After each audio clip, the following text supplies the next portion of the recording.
we're going to be tapping in. These are general messages. I didn't do any pre-shuffles or anything like that, so we're going to be finding out what we're talking about together. Hello, my love. And yeah, okay. Blazing, if this is not the space for you, babe, then you can leave. You know, no one's been held hostage. That's the beautiful thing about the internet, you know? All right, so let's go ahead and tap in and see what's tea. I'm glad that you are here again, Chrissy. Is this your second live? How many times have you been here? I'm interested in knowing. We do have a live goal, so feel free to contribute if you see fit. Gifts are appreciated here. It is a way of showing your appreciation for the space. So feel free to gift as you see fit. And yeah, we're gonna see what's going on. Oh yes, period. Thank you. Thank you for doubling back. Make sure you pull up a seat and stay a while. All right. So let's tap in and see what's going on for today. I'm not really tapping in for any specific time period, so this will just resonate when it resonates, if it resonates. Y'all know usually I'll tap in for the week or for the day or for the month or whatever. We just want to see what Spirit got to say, okay? Thank you, Cece, for the gifts. We just want to see what Spirit got going on, what they want us to know, what we need to know, what we should be knowing, so on and so forth. All right? So let's see.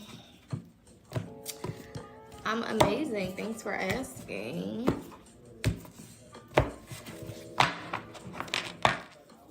All right.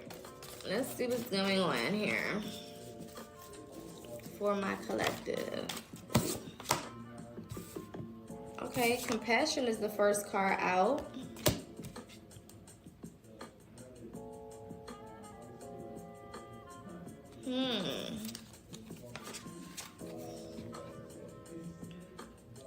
Compassion. I'm getting a lot of grounding energy with this. I feel like a lot of you guys have been in an attitude of gratitude, specifically when it comes to nature. If you've been finding yourself more involved, in tune, in connection, in relationship with nature lately, then this may resonate. You guys, trying to move some stuff out the way on my screen. Or this is what will be happening, or this is what you're being called to. If you have been feeling more called to nature, then you definitely need to get into nature, okay? This could be grounding as far as putting your feet in the ground, in the soil, in the dirt, grass, whatever. This could be tree hugging. This could just be sitting outside. This could be getting some sunlight. Thank you, Corey, as always. This could also be, I'm also saying this as self-care, specifically when it comes to outer appearance. I feel like a lot of you guys have been investing more into the way that you show up as far as your outer appearance goes, okay? So the way that you look, the way that you take care of yourself, hair, nails, clothes, shoes, so on and so forth, okay? Not to say that those things are the most important things, but it is to say that it is important to also invest in that. A lot of people try to make it seem like those things don't matter, and I don't believe in that. You know what I'm saying? I feel like when you look a certain type of way, you feel a certain type of way. You know what I'm saying? When you look dingy, you feel dingy. Okay? When you look like you don't give a fuck, you usually don't give a fuck, right? Thank you, Mr. Ross. I definitely feel like, exactly, when you look good, you feel good. I definitely feel like a lot of you guys have been investing more into not only just feeling good internally, but also investing into looking good externally, right? there could have been some type of random burst of energy that some of you guys have gotten lately as well, that has made you kind of tune inward and invest more into yourself, or some type of, like, I like to call them aha moments or light bulb moments, where you kind of realize, like, I deserve more from me. You know what I'm saying? I deserve to show up more for me. I deserve to be there more for me. I deserve to be more compassionate towards myself, more loving, more giving. You know, I deserve more of me from me. Period. Okay? And that shows up in a lot of different ways. It's not going to always just be, you know, shadow work and healing and, you know, meditation and all of those things. Even though y'all know I'm a huge advocate for that. Okay? I know that we're going to make sure that we talk about that over here. If we don't talk about nothing else, we're going to make sure that we talk about that. But at the same time, it's all about balance, right? And the way that she's holding her two hands is giving me like Libra energy, as far as like the Libra scales, you know, making sure that things are balanced out, right? So balancing out not only just the mind and the soul, but also including the body. You know, how is the body showing up? How are you showing up in the body? Okay, I definitely see some of you guys may have a health kick, or may have had a health kick lately or recently, where now you feel more led to either exercise, change your diet, eat differently, drink more water, or hydrate your body more. I also see you guys probably working on your skin. Okay, skincare is coming up, or you're seeing improvements in your skin routine or with your skin routine. If you have been working out, exercising, whatever, you could be seeing improvements there as well, as far as your body composition, the way that you look, the way that you feel, right? The way that you come across, the way that you, even your energy is different. You know, when you take care of yourself on all levels, it literally will change your energy. You will appear different to everybody. You will look different. You will sound different. You will talk different. You will walk different. Your energy will feel different. You know what I'm saying? Everything about you changes for the better.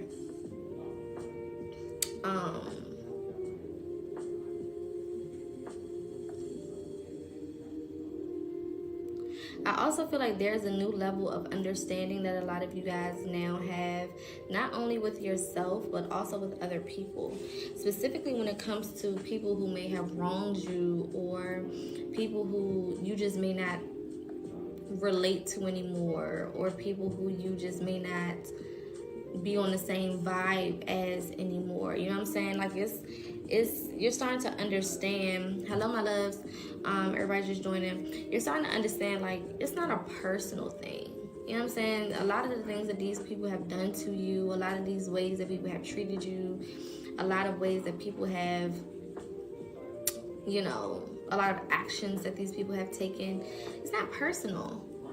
You know what I'm saying? I feel like a lot of you have been looking at the world lately, and you can see the hurt and the pain on people, which is when you know that you have leveled up to another place. Because usually when you're still in a certain energy or a certain vibration, it makes it more difficult for you to be able to look amongst the others and see what's going on with them. You know what I'm saying? See the pain they're going through, or the trauma that they're dealing with, or, you know, understand them from a deeper perspective, right?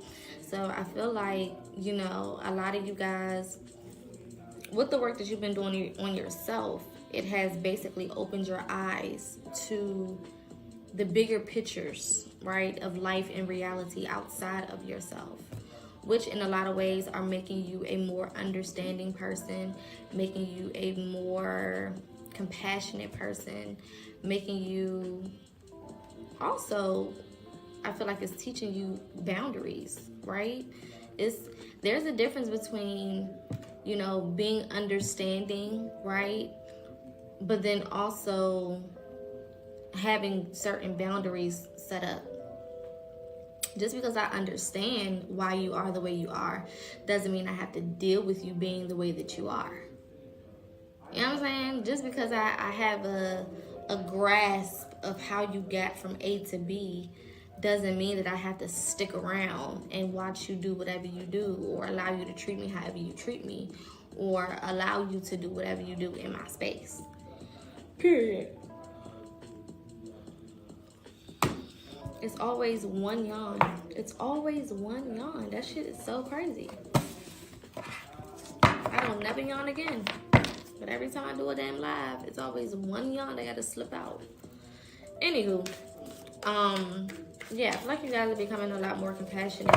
I'm also saying that this could be even towards your bloodline. I feel like you guys have a deeper understanding, especially when it comes to generational curses, why certain people in your family are the way that they are. You know, and starting to learn how to separate yourself from that. It's like, I get why you're like that, but I'm also not you.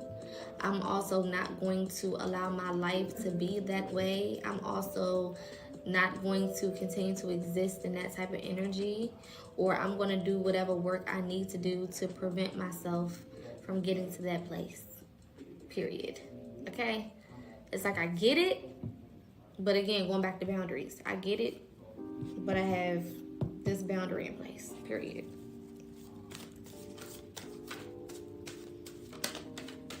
Some of y'all gonna be real fine this summer.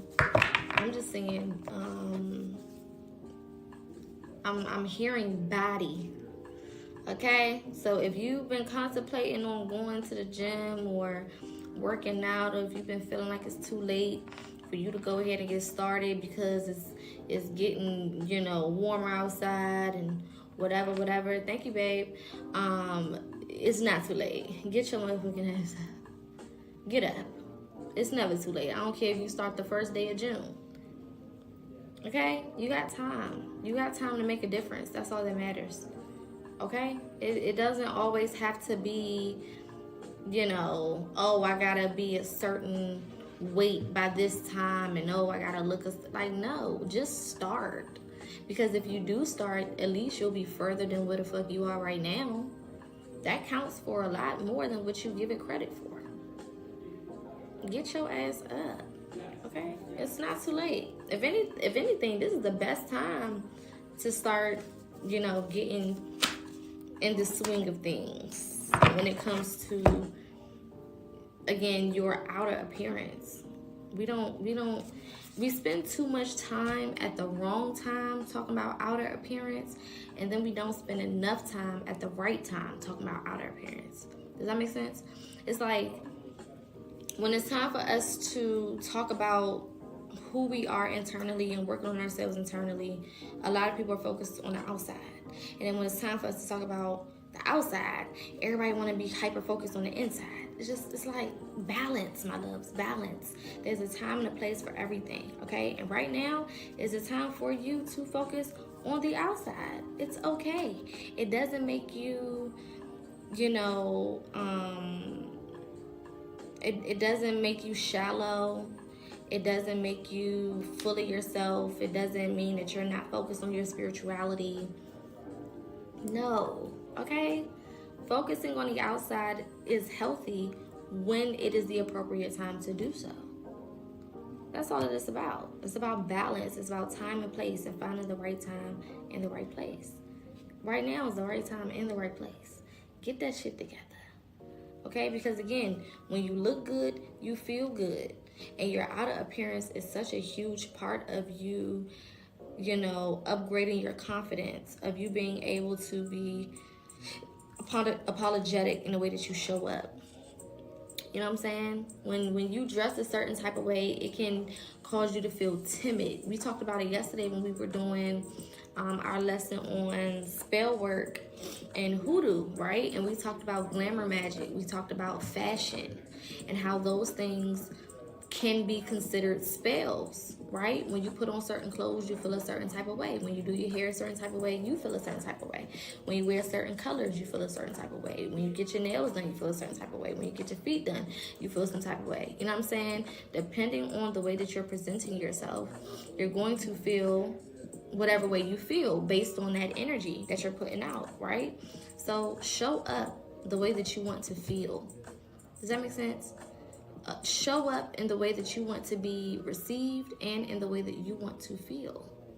Period. When you don't feel good, when you're feeling low, when you're feeling shitty, put on a bomb-ass outfit, and I promise you, all that shit is going to go away. Do your hair or go get a haircut, and I promise you, a lot of that is going to go away.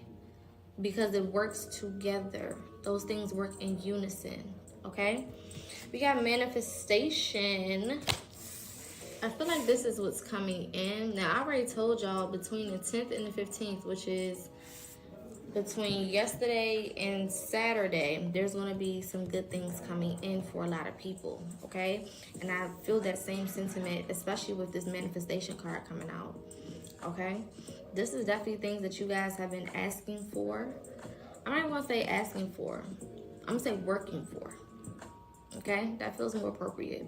These are things that you guys have been working for. And certain things you may not have even had in mind, and you will receive it anyway. You know? You don't always have to be thinking of everything that you want to get it. Or you don't always have to even know everything that you want to get it. You know what I'm saying? Sometimes Spirit will throw in a couple of extra things just because you've done work, or just because you deserve it, or just because you showed up in a certain way, or just because you proved yourself, or just because you did whatever you were supposed to do. Thank you, babe, for the gifts. Spirit will give you, you know, some extra. And I feel like some of y'all definitely got some extra coming in, some things that are completely unexpected. Even if it's not extra, I still feel like there's certain things that are unexpected that are coming in regardless. So it may not be considered extra, but it just may be an upgraded version of what it is that you were thinking about. It may be something more than what you considered, right? So let's say, for example, you was like, Spirit, I want a car, and you know, I'll be happy with a little Honda Accord. But ultimately, you end up, you know, getting approved for like a Range Rover or something. You know what I'm saying? You still got what you needed and what you wanted. Thank you, Corey. However, it came in a form that was upgraded from what you expected, right? That's the energy that I'm getting. Like, some of you guys are going to be getting things that are better than what you intended to get, simply because you didn't really ask for it and your intentions were pure. Going back to intentions, we were talking about intentions yesterday. Thank you, love, for the gift.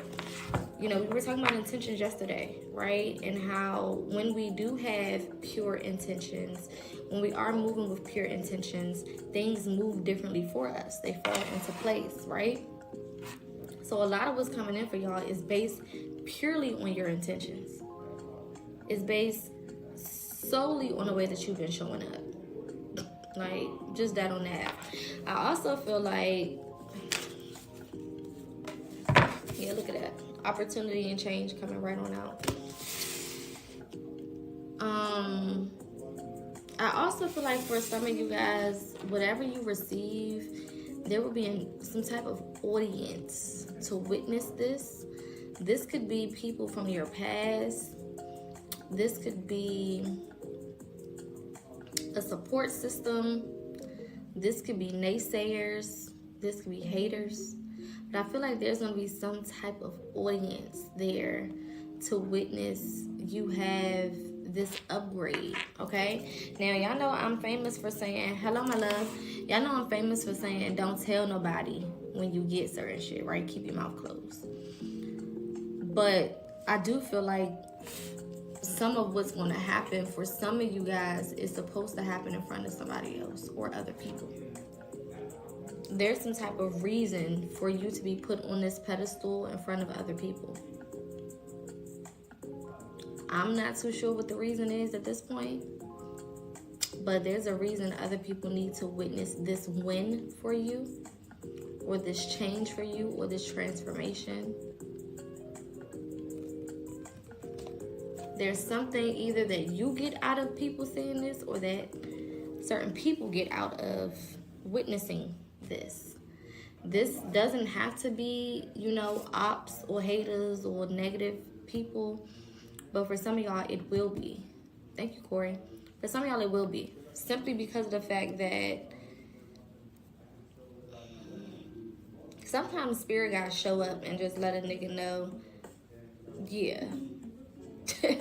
Don't ever think that you could play with that one.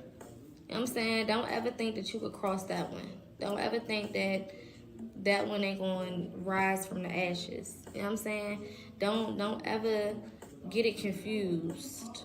You know, that one won't make it, or that one won't have what they need, or that one won't have success. You know what I'm saying? Like, sometimes spirit just has to use you as an example of who to not fucking play with, who to not take it there with. You know what I'm saying? Just that on that. Because some people can definitely get it in their head that they can do certain things to certain people. And like we talked about yesterday, you never know who you're entertaining. You know, my grandmother would say, you know, you don't know if you're going to, you know, if you're entertaining an angel or not. Which is basically to say, you know, you don't know who people are. And you treat them a certain type of way, you talk to them a certain type of way, you cast hate and negativity on certain people for whatever your reasons may be, if any reasons at all. And you think you can get away with it. And you just can't get away with it with everybody. You know what I'm saying? Everybody's protection is different.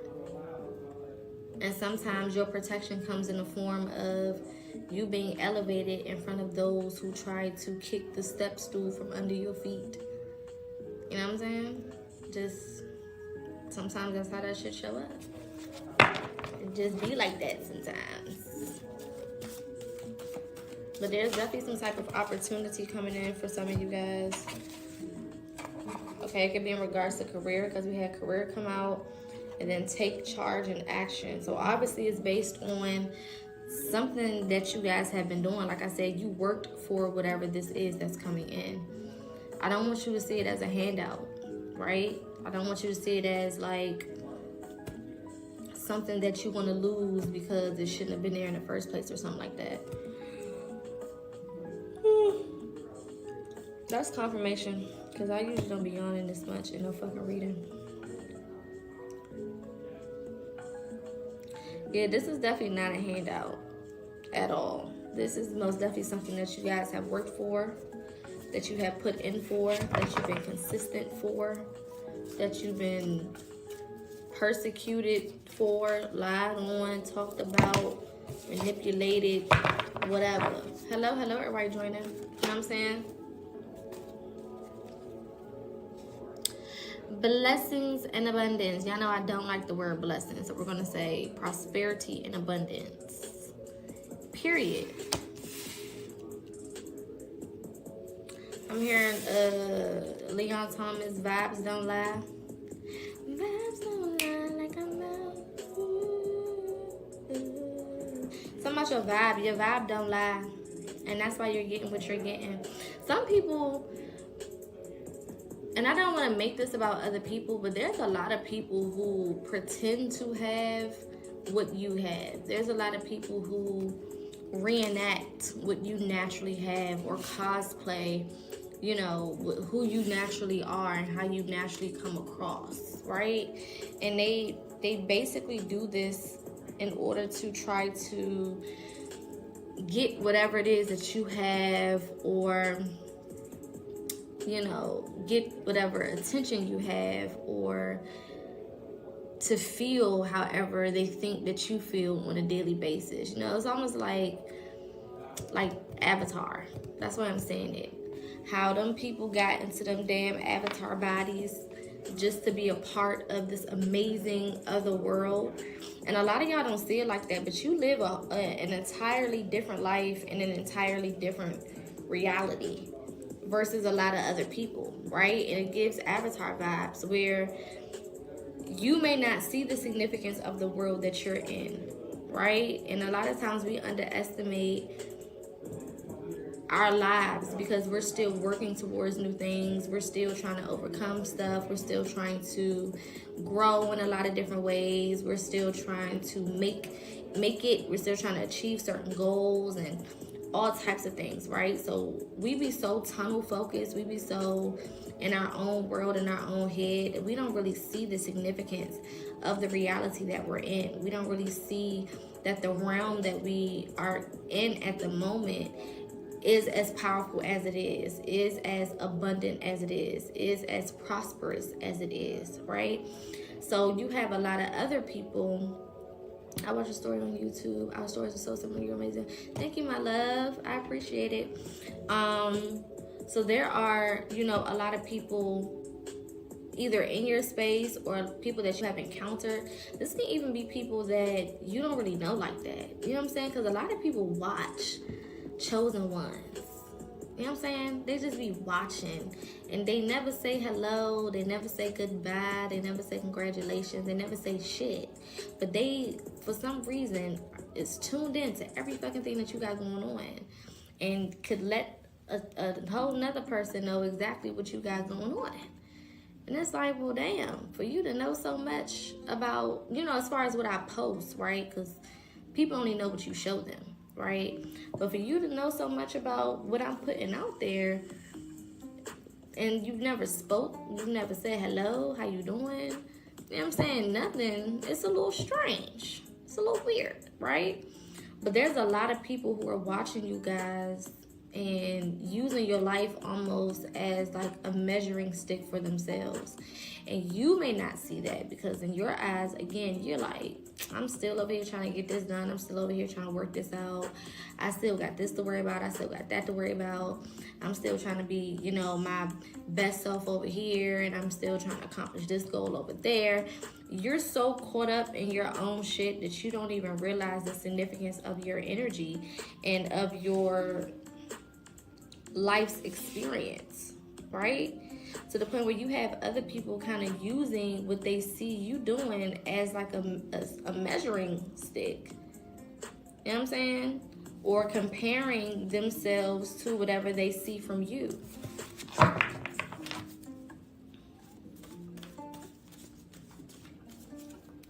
I feel like when it comes to whatever this abundance is, thank you, Mercy, for the gifts.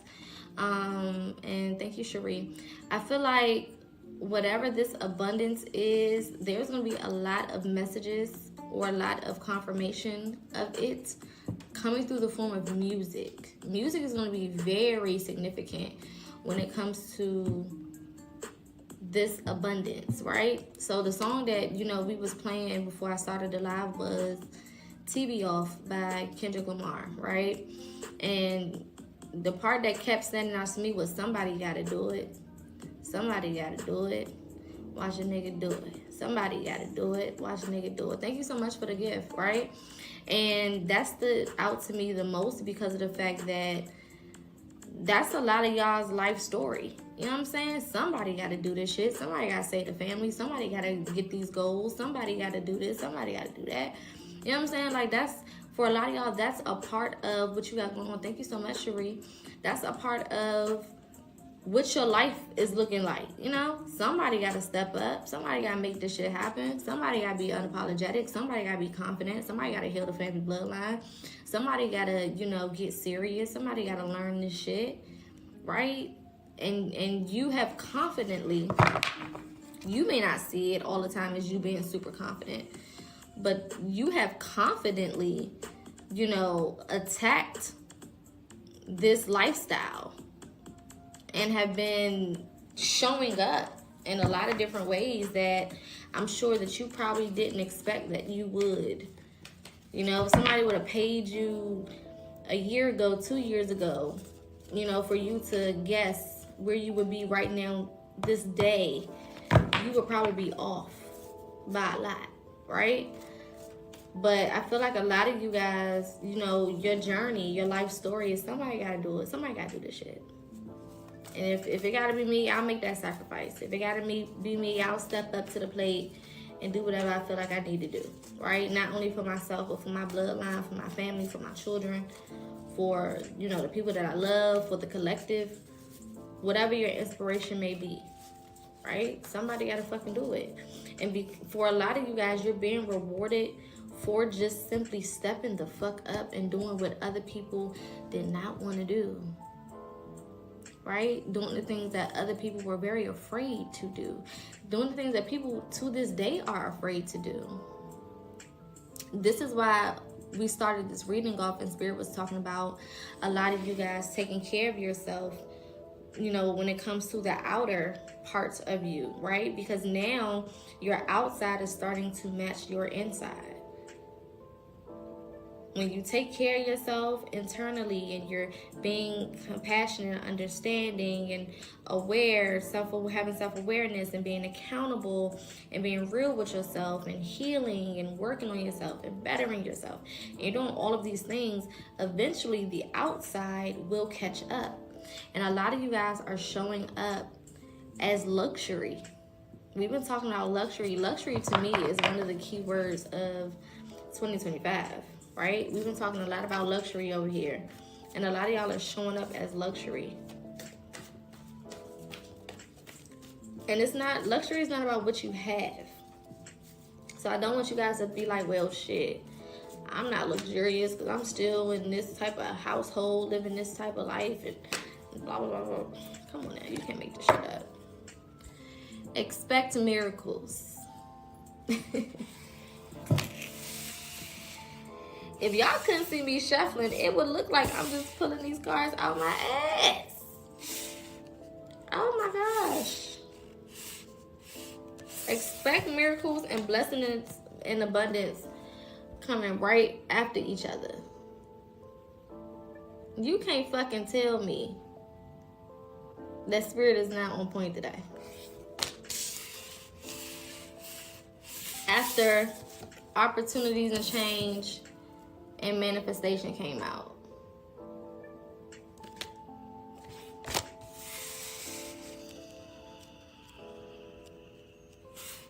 As I'm talking about luxury, right? Yes, health is wealth as well, absolutely. Luxury is not just about materialistic things, right? Luxury is not just about how much money you have and how you spend it and all of that, right? Luxury is a mentality first, right? And that mentality can be shown, spread, thank you so much, Corey, shown, spread, showcased in so many different ways, right? For some of you guys, it may be trips, traveling. This is a big year for travel, which is why they started this year off trying to, you know, scare a lot of people out of traveling. Don't let the people scare you. Okay. Hello, peace. Hello, my love. They try to do a lot to scare people out of traveling and out of being outside. And you have to understand, right? Thank you so much, Bruce. You have to understand that these people always are paying attention, number one, to astrology. They're paying attention to what's going on, you know, planetary wise, numerical wise. They are always paying attention to the things that we should naturally be paying attention to, right? This is why I be always telling y'all, thank you so much. That's such a beautiful gift, Bruce. This is why I always tell y'all, pay attention to astrology, pay attention to numerology, right? Those two things need to be your best friend because it will allow you to see what's going on, what's happening, right? And it will basically give you insight on how you can capitalize off of those energies that are going to be present in that cycle of time or in that period of time, right? So when you're not paying attention to it, you can't take advantage of it, number one. And then number two, you're more susceptible to being led astray by people who are paying attention but don't want you to benefit off of it, right? So a lot of people were seeing these planes go down and, you know, they started off, you know, trying to basically input fear into the collective so that you would be stationary, right? All of these wildfires popping up in different places and it's flooding in different places. All of these things are happening to, again, instill fear so that people are like, you know what, I'm just gonna sit in the house. I'm just not gonna be outside. I'm just gonna stay to myself. I'm just gonna, you know, not do this, not do that. Even down to the fake New Year, right? New Year's Day, what happened in New Orleans? You know, people driving down the street and running people over and all types of wild shit, right? Not only to energy harvest, because we know that that's what they really be doing. They be harvesting energy, okay? But not only to do that, but also to instill fear, to make you feel like you can't go anywhere and have any type of security. You can't go anywhere and take advantage of whatever the fuck is going on outside, right? Or enjoy whatever is happening outside of your normal space, okay? Your normal dwelling. Thank you so much, Corey. Y'all sending some real cute gifts today. So this is why I've been, you know, preaching a lot of intuition, ancestor relationship, numerology, astrology, you know what I'm saying? This is why we've been heavy in those things, so that y'all can see through a lot of the bullshit, okay? Bruce had a question. How do you think the current planetary traits are influencing global events right now? So we have to remember right now, Jupiter is one of the most active planets that is taking effect right now. Specifically because, okay, if we go to numerology, right? Sagittarius is the 9th sign of the zodiac, right? We are in a 9-year, okay? So with that being said, the number 9 is going to have a lot of significance. And then Sagittarius is ruled by the planet Jupiter, right? Jupiter is the planet of what? Luck, expansion, fortune, right? Unexpected abundance, okay? And, you know, the cards don't lie. Expect miracles, prosperity and abundance, and opportunities and change, right? So with the energy that we have right now, there's a lot of potential for abundance, right? We're going to see a lot of things, a lot of opportunities open up. Look at the current climate when it comes to politics. Look at what the White House is trying to do.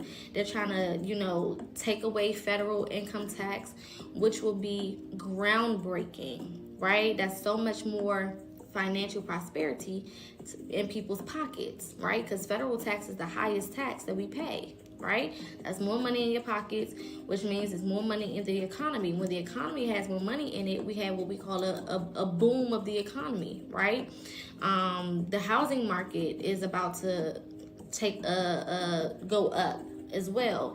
There's a lot of different things that are happening, right? Trump is also protecting farmers and those who are in agriculture and things of that nature, right? So the food industry is about to go up. All of the different things are starting to expand, right? So that ties back into Jupiter's energy, that ties back into expansion, that ties back into fortune, right? There's also a lot of, some people feel, you know, different ways about the word luck, but it's a lot of luck outside. You know what I'm saying? Lucky types of things where you walk into something not expecting something else, but you get something else, right? Where you have intentions of just one thing, like we're basically talking about with this reading today. You have intentions with just one thing, and then you are surprised with other things, right? And this can be in any area of your life. Right now, Jupiter is in Gemini, which is the sister sign of Sagittarius. So those two energies work very, very well together. And because of that, the social climate is going to be up. There's going to be a lot of abundance regarding the social climate, social media, social interactions, which means businesses, right? Because businesses thrive off of social interactions. A lot of, you know, things changing when it comes to communication, being able to vocalize yourself, your beliefs, your intentions, things of that nature, right? Also lots of knowledge, right? Because Gemini is ruled by Mercury, and Mercury is the planet of what? Communication and intellect, right? Also, that comes with adaptability, right? Thank you, Bruce. So not only will you be put in these spaces, but it will be easier for you to adapt to these new spaces, right? So going back to opportunity and change, there's going to be a lot of situations where you guys are put into spaces that may not be familiar to you, right? And when we're not familiar to a certain space, of course, we can naturally feel uncomfortable. And we've been taught that when we are uncomfortable, that means that something is wrong, something is going wrong, something is off. And that's not the case, right? So if you are pushed into a new space, if you are, I'm gonna say challenged, right? Because tested wouldn't be the word for that. But if you are challenged, right? If you are faced with some type of, I don't really want to say adversity, but some type of opportunity for growth, take it. Take it. Take it. Because you're going to do a lot better than what you think you would do. You're going to show up a lot better than what you think or how you think you will show up, right? Things will start to work for you a lot better than what you think that they will. You'll have better outcomes than you expected, period, right? So astrology goes hand in hand with, what we're seeing right now, especially, with Gemini, with Jupiter being in Gemini, we're seeing a lot going on with AI. One of the biggest AI softwares right now in the world is called Gemini, right? So, pay attention to a lot of these things, right? And don't be afraid to jump into some of these new things. A lot of the fear mongering is because they see what's going on, they see what's happening, they see where we're headed, they see the information and knowledge that is being made available at our fingertips, and they want to scare you out of it. It's just like, back in the day in the 60s or in the 50s or the 40s, when they were talking about new inventions, and the people was scared. They was scared of fucking computers at one point. You know what I'm saying? And millennials, we are the computer and the internet, generation for the most part, right? That's our shit, right? We were the first ones to really adapt computers, laptops, cellular phones, things of that nature. That is our generation, right? We are the start of the real technological age when it comes to internet, when it comes to communication, especially when it comes to social communication, or worldly communication, right? Before that age, they were still sending, mail was big, letters, shit like that. The post office was making a whole bunch of money, not saying the post office will ever not be necessary, right? Because that'll always be around for, what it needs to be around for. But our generation was the first generation to really, yes, pagers. Our generation was the first generation to really go tech, right? And it scared the older generation. Like, I don't know how old some of y'all are, but if you remember when we first got desktop computers in the house, some of the grandparents, they were scared. They like, I don't want to send no email, and I don't want to have no computer, and what if this is this, and blah, blah, blah, blah, blah. They just fear-mongering. Because that's what they were taught. Thank you, Corey.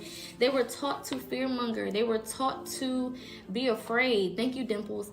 They were scared. They were fucking scared, right? Black people were thriving during the Great Recession. Absolutely we were. Hell yeah, AOL, answer machines, VCRs, VHS tapes, Walkmans, the portable CD players. Baby, we had all of that. And them old people, baby, they was, you would have thought an alien came down here. Okay, typewriters. Listen, you would have thought aliens popped up when we start, purchasing those, pieces of technology and bringing them into homes. A lot of them people were terrified, right? But eventually it became just a part of everyday life. And now you can't even go throughout your day without having some type of technological handheld device. You know what I'm saying? We went from desktop computers, big, bulky, crazy looking desktop computers, to now all of a sudden your phone is a computer. Literally, we walking around with little mini computers in our hand, making phone calls and sending messages in 2 seconds. You can send a message right here, right now, and to a person in fucking Japan, and they gonna get that shit immediately. You know what I'm saying? Immediately. It don't take no damn time. You don't gotta go to the post office and send some mail and then wait 2-3 weeks for the person to get it and like, we don't live that type of life anymore, right? Yes, the age of Aquarius is all about technology as well, right? So we're moving into a different space. And a lot of the fear mongering is because they don't want us to take advantage of the space that we're moving into, right? Of course, there's always a downside to everything, right? We live in this realm where balance is required.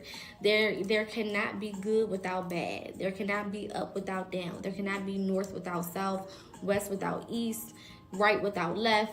It has to be set up that way, right, where it is balanced, right? So of course, yes, yin and yang energy, absolutely. So of course you're going to have some negative aspects of where we're moving to, right? Of course there are certain fears when it comes to AI, when it comes to robots, when it comes to, you know, these robotic things, these electric cars, and all of these different things. Of course, there's going to be certain negativities that come with that, right?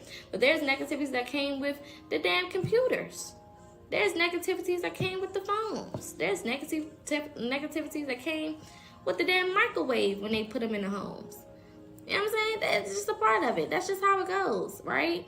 So what we have to do as spiritual beings is understand the purpose of these things and why they're being presented to us in this specific time and period in lifetime.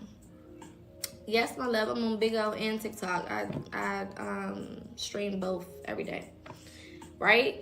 So it's not for us to, you know, push away from it completely and ostracize it, right? Because it has its pros just as well as it has its cons, right? I've been amazing. Thank you for asking. And our job as spiritual beings is to figure out, okay, spirit, what do I need to know about this? How can I take advantage of this? How can I teach my people to take advantage of it? So on and so forth. How can we benefit from having this device, this thing? Thank you, light skin.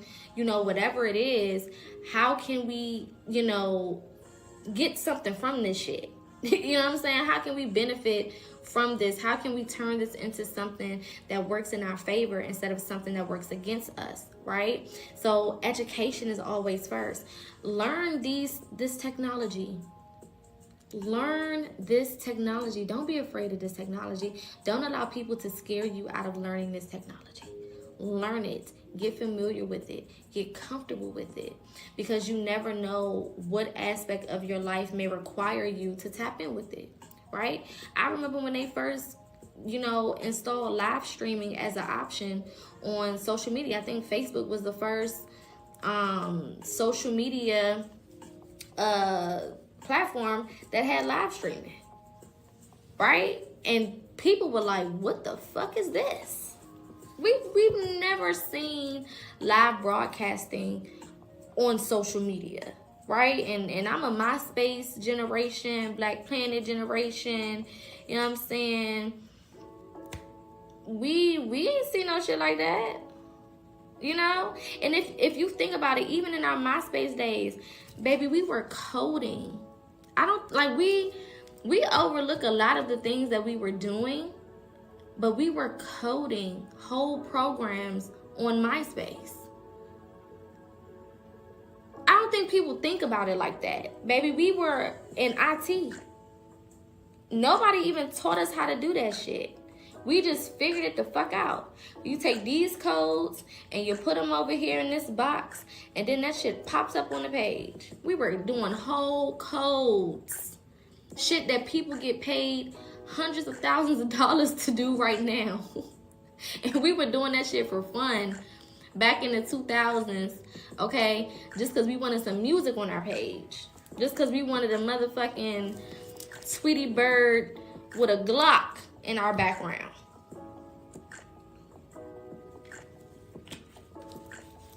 Whole codes, babe.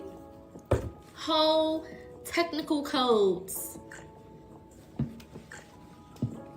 Nobody taught us, it wasn't no class. Nobody sat down and was like, okay, in today's class, we're gonna learn how to code on MySpace. Nobody said that to us. We just figured that shit out. Okay, well, if I want this to show up, okay, I'm trying to get Shawty by Plies and T-Pain as my song on this page. So it says that I need to do this, and that. Okay, and copy this code and put it over here. And now, when you come to my page, even though I'm not your man, I'm a girl, and I'm gonna call you mine.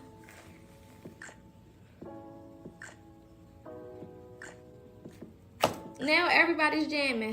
Every time they click on your little page. Social media is not even like that no more. We were more advanced when it came to social media back then than we are now. You don't got no music playing on your page now. That was a time to be alive. Do you hear me? Oh, you don't got me in your top friends?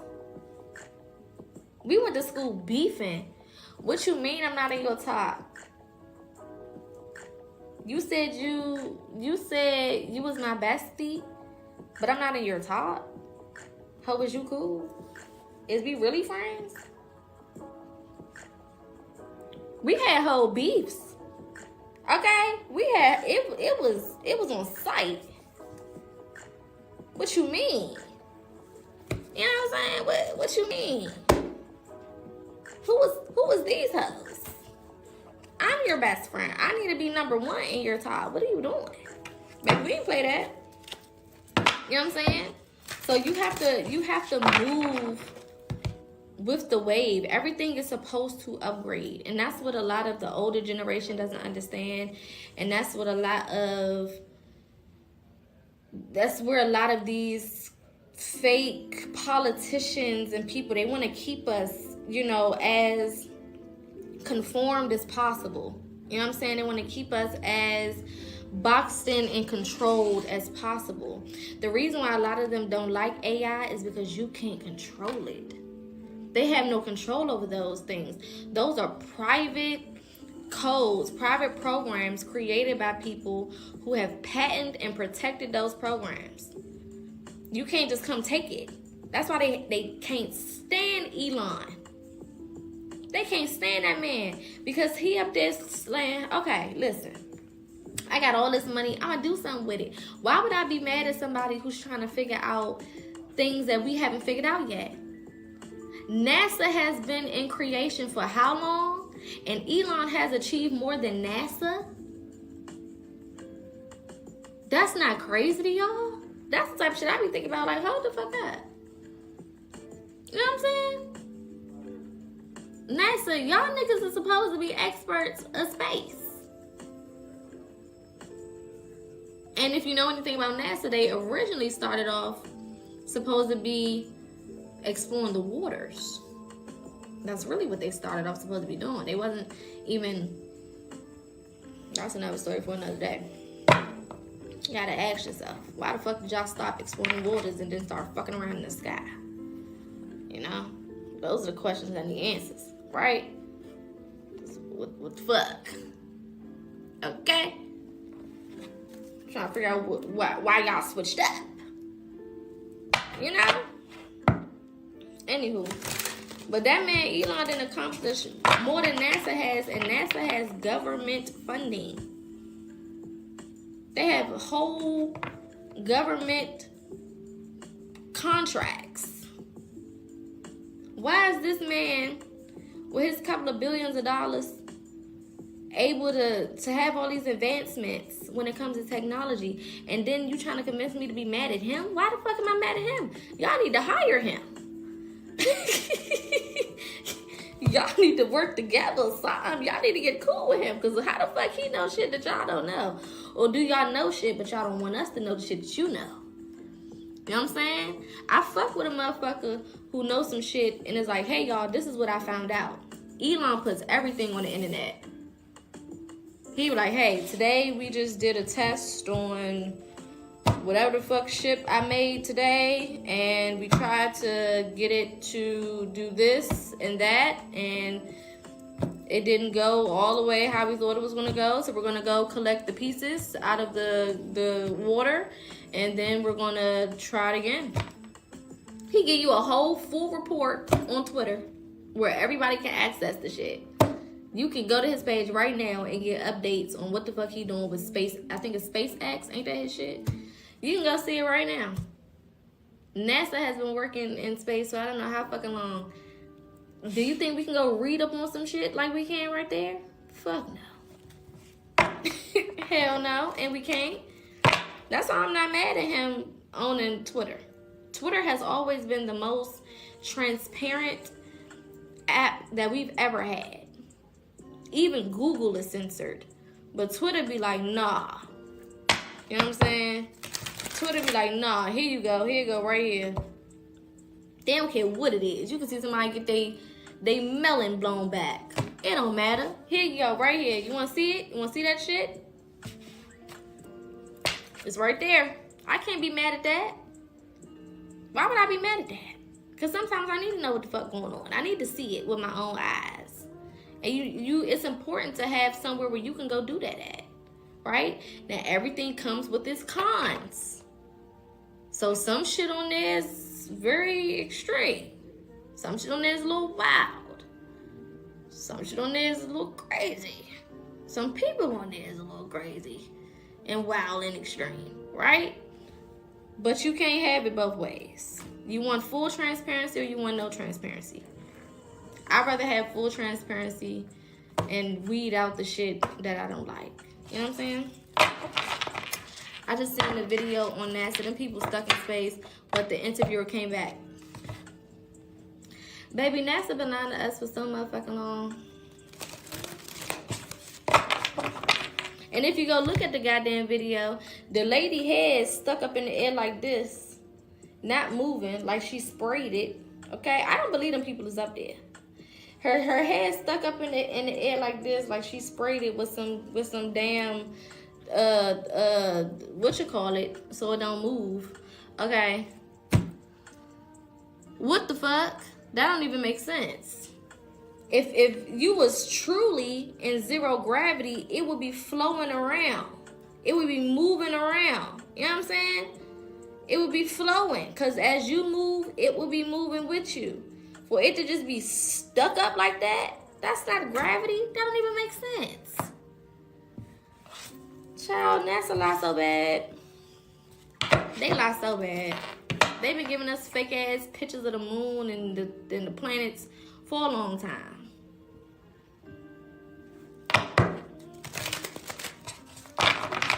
You know, they the kings of AI. If we want to really be for real. Them motherfuckers been the kings of AI. Alright? And Elon, I don't know if y'all heard, Elon was like, well shit, where they at? I go get them. He said, where the fuck they at? Shit, I go pick them up. Where they at? Give me the coordinates. They told him no. That's how you know it's some bullshit. Because if you really wanted people to be saved, why would you tell him no? That don't make sense. He was like, I volunteered. He on Twitter like, I volunteered to go get him. And they told me that they didn't need my help. So, and the damn astronaut on the damn thing went and confirmed it. He was like, yeah, Elon did say that he would come get us. Then why the fuck is y'all still up there? Child. Make believe. Tell a vision. Tell a damn vision. That's what the fuck is going on right now. Elon said, shit, I'll go pick him up. Shit, send me the address. I go pick him up in my Tesla spaceship. Shit, send me the address. I'll give y'all an ETA. I'll be there in a little bit. Shit. Baby, they lying real bad. That's what they do. They lie real bad. Let's see what else is here. They lie real bad. They lie for a living. NASA been lying for a damn a living. Do you hear me? I remember, and y'all can go look this up. There's a video of them saying they in space or whatever. You can see the little Earth ball in the background, child. And a damn mouse runs across the bottom of the screen. Now, I'm not no damn astrologist or, you know, scientific astrologist. You know, I've never been outside of this realm. But I can tell you, there are no mice in space. Alright? I do know that. If I don't know anything else, I fucking know that. Okay? And if it was, it couldn't run at the bottom of the screen. It would be floating. Okay? Now, what in the green screen?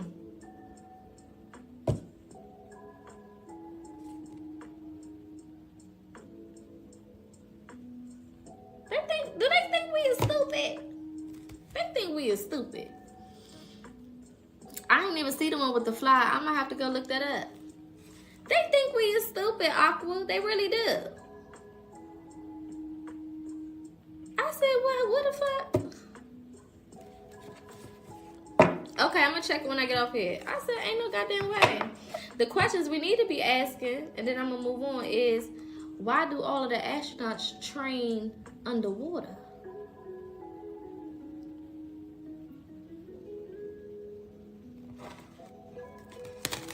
Why have some astronauts drowned while doing practice drills?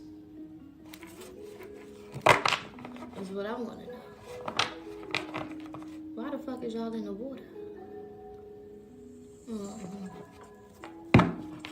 That's the real question. If you want to book a reading, babe, you can inbox me. I said, hold up. What you mean they drowned? How the astronauts drown? That don't go together.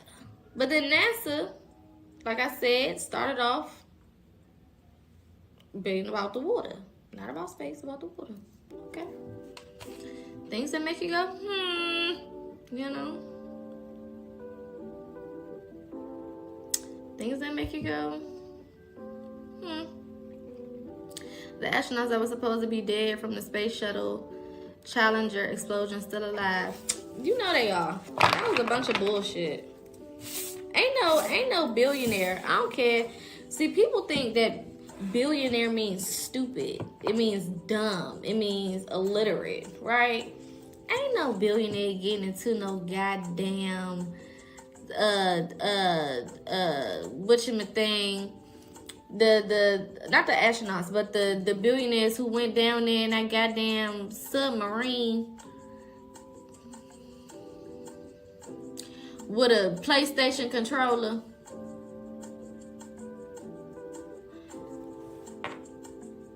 They distracting us with a goddamn countdown.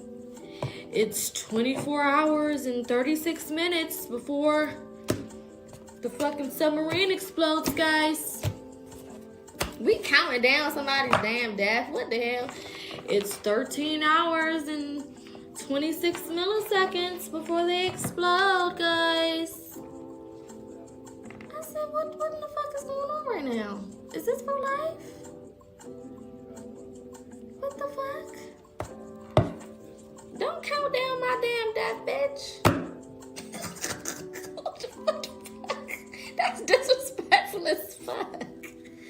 In 2 minutes, they're gonna be dust. They're gonna be shark bait. Hell, don't count down my demise. That's disrespectful.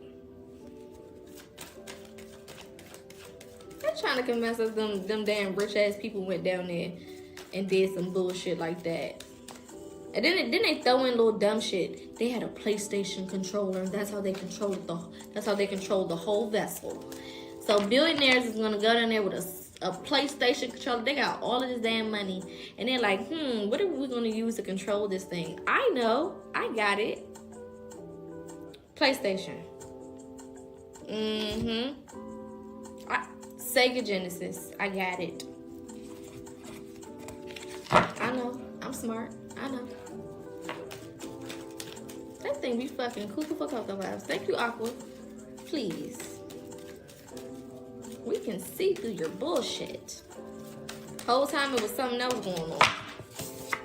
Look at that. Adventure coming out. That's confirmation of what we're talking about. Letting go. Existence.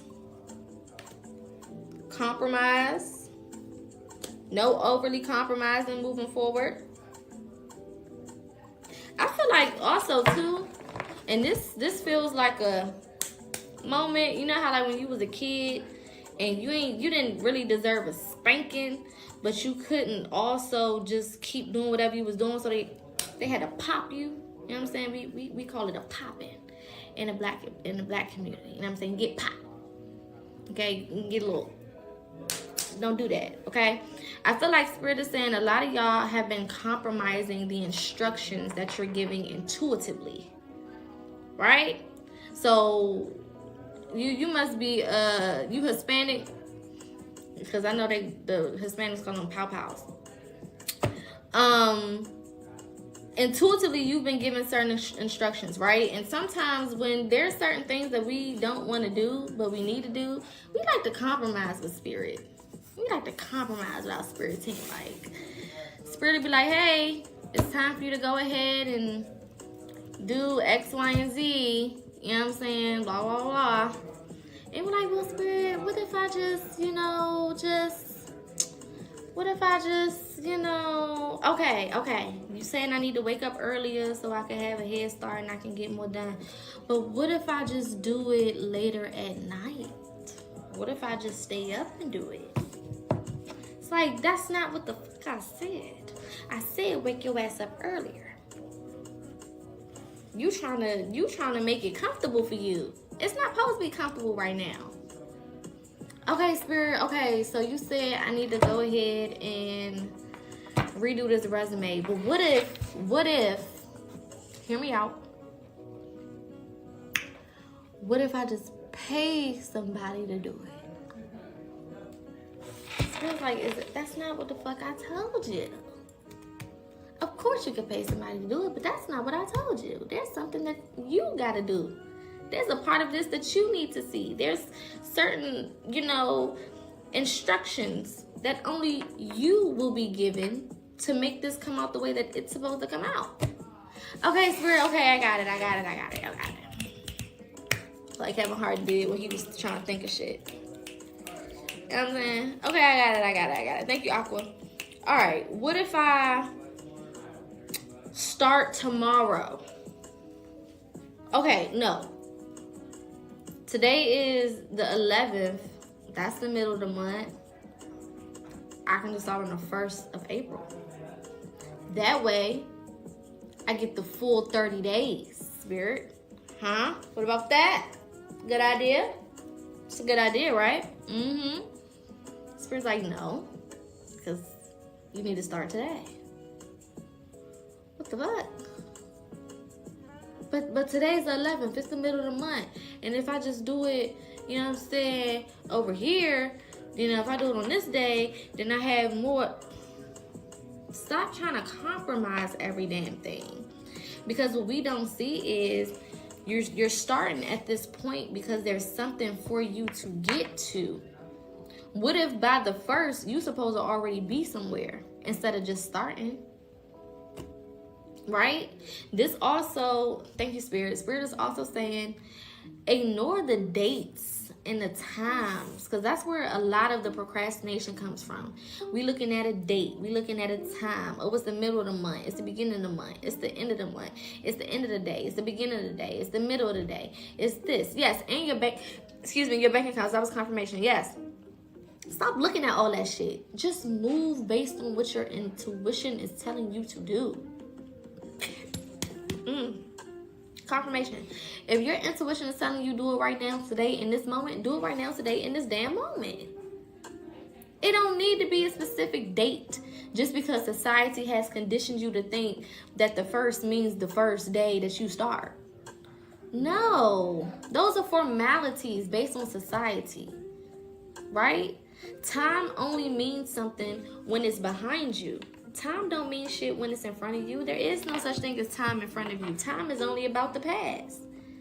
We only created time to keep up with what already happened, not what's about to happen. What do I mean by that? All of the things behind us have a date and a time, right? So that you can be like yesterday or January 3rd, right? February 14th, okay? December 22nd, right? So that you can go back and classify when certain things took place and give people some type of understanding of the time lapse of certain things. But when it comes to your future, time don't exist in the fucking future. There's no specific date that you gonna get a miracle. It's based on the work that you're doing. So that date can alter, it can change. There's no specific time that unexpected money is going to show up. It depends on whatever the fuck you doing. How are you manifesting it? What type of work are you putting, forward? Are you moving? Are you sitting down? Are you laying down? Are you being lazy? Do you have a good work ethic? Are you getting the fuck up? Are you doing what you're supposed to do? That determines what happens in the future. So eliminate all that time shit. Fuck dates. Fuck times, fuck months, fuck days and of the week and years. Fuck all of that. Because it's a fucking distraction. I had to switch up the times on my phones. I have 3 phones at this point. And all of them I use, one of them is on military time and the other 2 is on regular time. And I did that to break up the monotony in my head. Because I would look at my shit and be like, oh, I feel this sense of false urgency, or, I feel like I'm late, or I'm behind, or I'm trying to catch up. And I ain't like feeling like that. I'm like, I'm causing more unnecessary stress and strain when I don't have to, right? But when I look at that military time, first of all, I don't even know what fucking time it is off the top of my head because I'm not in the military. So I have to take time to calculate it. Oh, it's 1,500 hours, which means 3. Like it takes a minute for it to register. So it throws off my instinct to instantly feel some type of way when I look at a clock. Because now my brain can't even focus on what it was trying to focus on. I got to sit here and calculate this shit. Okay. 2,100 hours. That would be...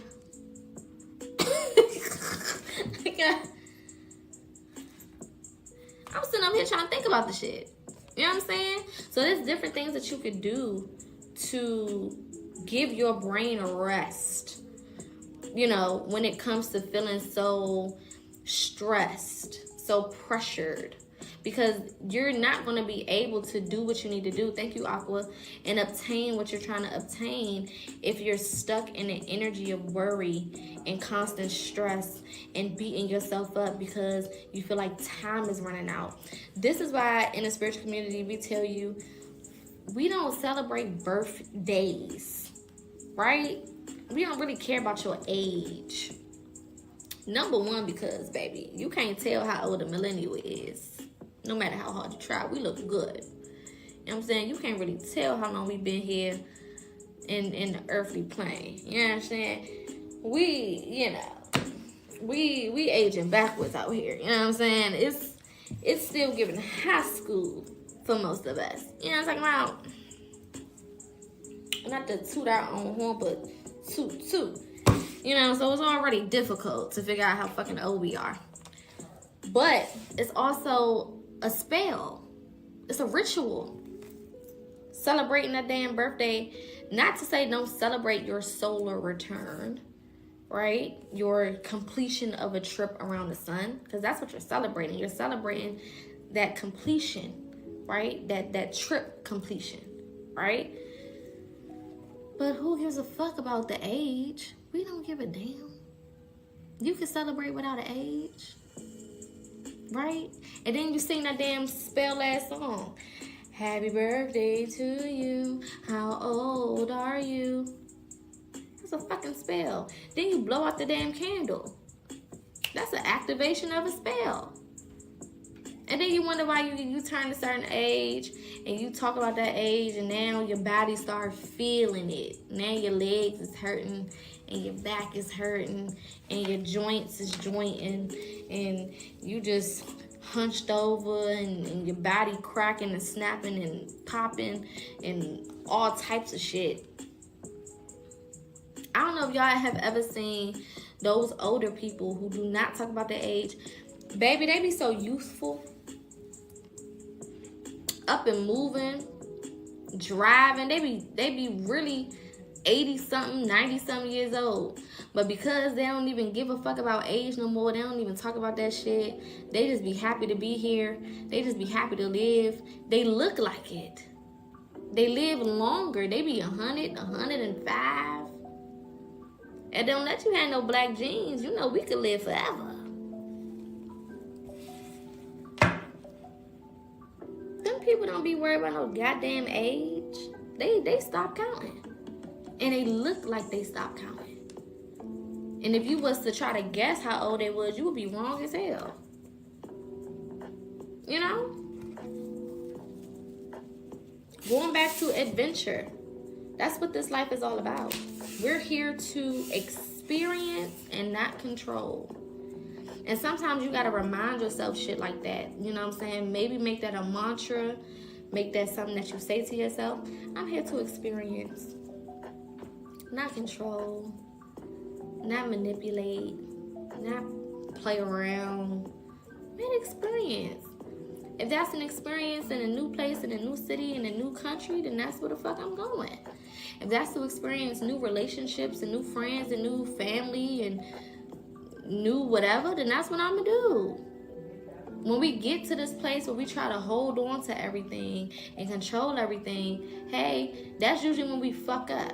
That's usually when shit starts going crazy for us. And we just be all over the place looking dumbfounded. Because it's not for you to control anything. We here to just exist. So if that means that I'm gonna marry this person and we only stay married for 2 years and then we divorce, who the fuck am I to sit here and say that that wasn't supposed to happen? Why am I beating myself up and say that I did something wrong and I picked the wrong person? No, I was supposed to experience whatever I learned from that, I was supposed to experience that. If I had friends and they did me a certain type of way and I'm not their friend no more, who am I to say that that wasn't supposed to happen? I was supposed to get something from it. If I had a baby before I had a husband, or if I had a baby before I had a wife, or if I had a baby and never have a husband, never have a wife, who the fuck is going to tell me that that's wrong?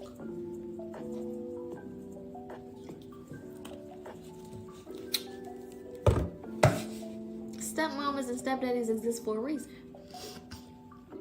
It's a difference when that's not your intention going into something, right? Now, I don't agree with the intention of being a baby mama. Like, you know, I'm living my life just to have babies and no husband. That's crazy. I don't think anybody should have an intention to be a single parent, because that does the child a disservice. Okay, that's selfish, right?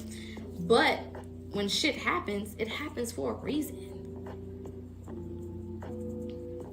You know, if you went into something thinking that somebody was one way and then it turned out that there was another way and it didn't work out, it is what it is. You know what I'm saying? If you're supposed to get married 14 times, who the fuck am I to say that shouldn't be your experience? I don't know what your experience should be. We get too caught up in society's rules and society's standards and this whole idea of a perfect life and, you know, perfect relationship and this is supposed to be perfect and that's supposed to be. No, it's supposed to be whatever the fuck it's supposed to be. And when you learn to go with the flow of whatever that is, you are happier. You know what I'm saying? You're happier, you're more confident, you're more sure of yourself. You navigate life a lot better because your energy is a lot better. When you feel good, you look good. When you look good, you do good. When you do good, good come back to you. Exactly. If everything was perfect, we wouldn't learn. Absolutely. Absolutely. Thank you. You got to go. Yeah, look at this. Beyond illusion. There's a lot of illusions out here. There's a lot of illusions. There's a lot of judgment. And it's coming from a lot of people who are just simply hurt. People who judge the most are people who have been hurt the most by judgment. Thank you for the beans. People who judge the most are people who have been hurt the most by judgment. So they're inflicting the same pain that they felt to try to validate the pain that they felt. It's not for nobody to judge no fucking body. You can advise, right? I can say, hey, next time, if you try this, you might be a little bit better. Or next time, just try to avoid that. You can advise, but to judge, you be like, it. Nobody got time for that. No. What the fuck is the point of that? That don't help. Right? Constructive criticism helps. Being constructive, that means I'm offering you something in return. I'm not just attacking you. I'm not just putting you down. I'm not just judging you. I'm not just trying to make you feel bad. Right? I'm pointing out the area that you can improve in, and then I'm offering you a way to improve. And it's coming, right? Intentions are everything. It's coming from a place of pure intentions. You know what I'm saying? It's coming from a place of love. It's coming from a place of, true care. Versus motherfuckers who just be out here, again, trying to inflict the same pain that they felt. Right? So a lot of these people set up illusions.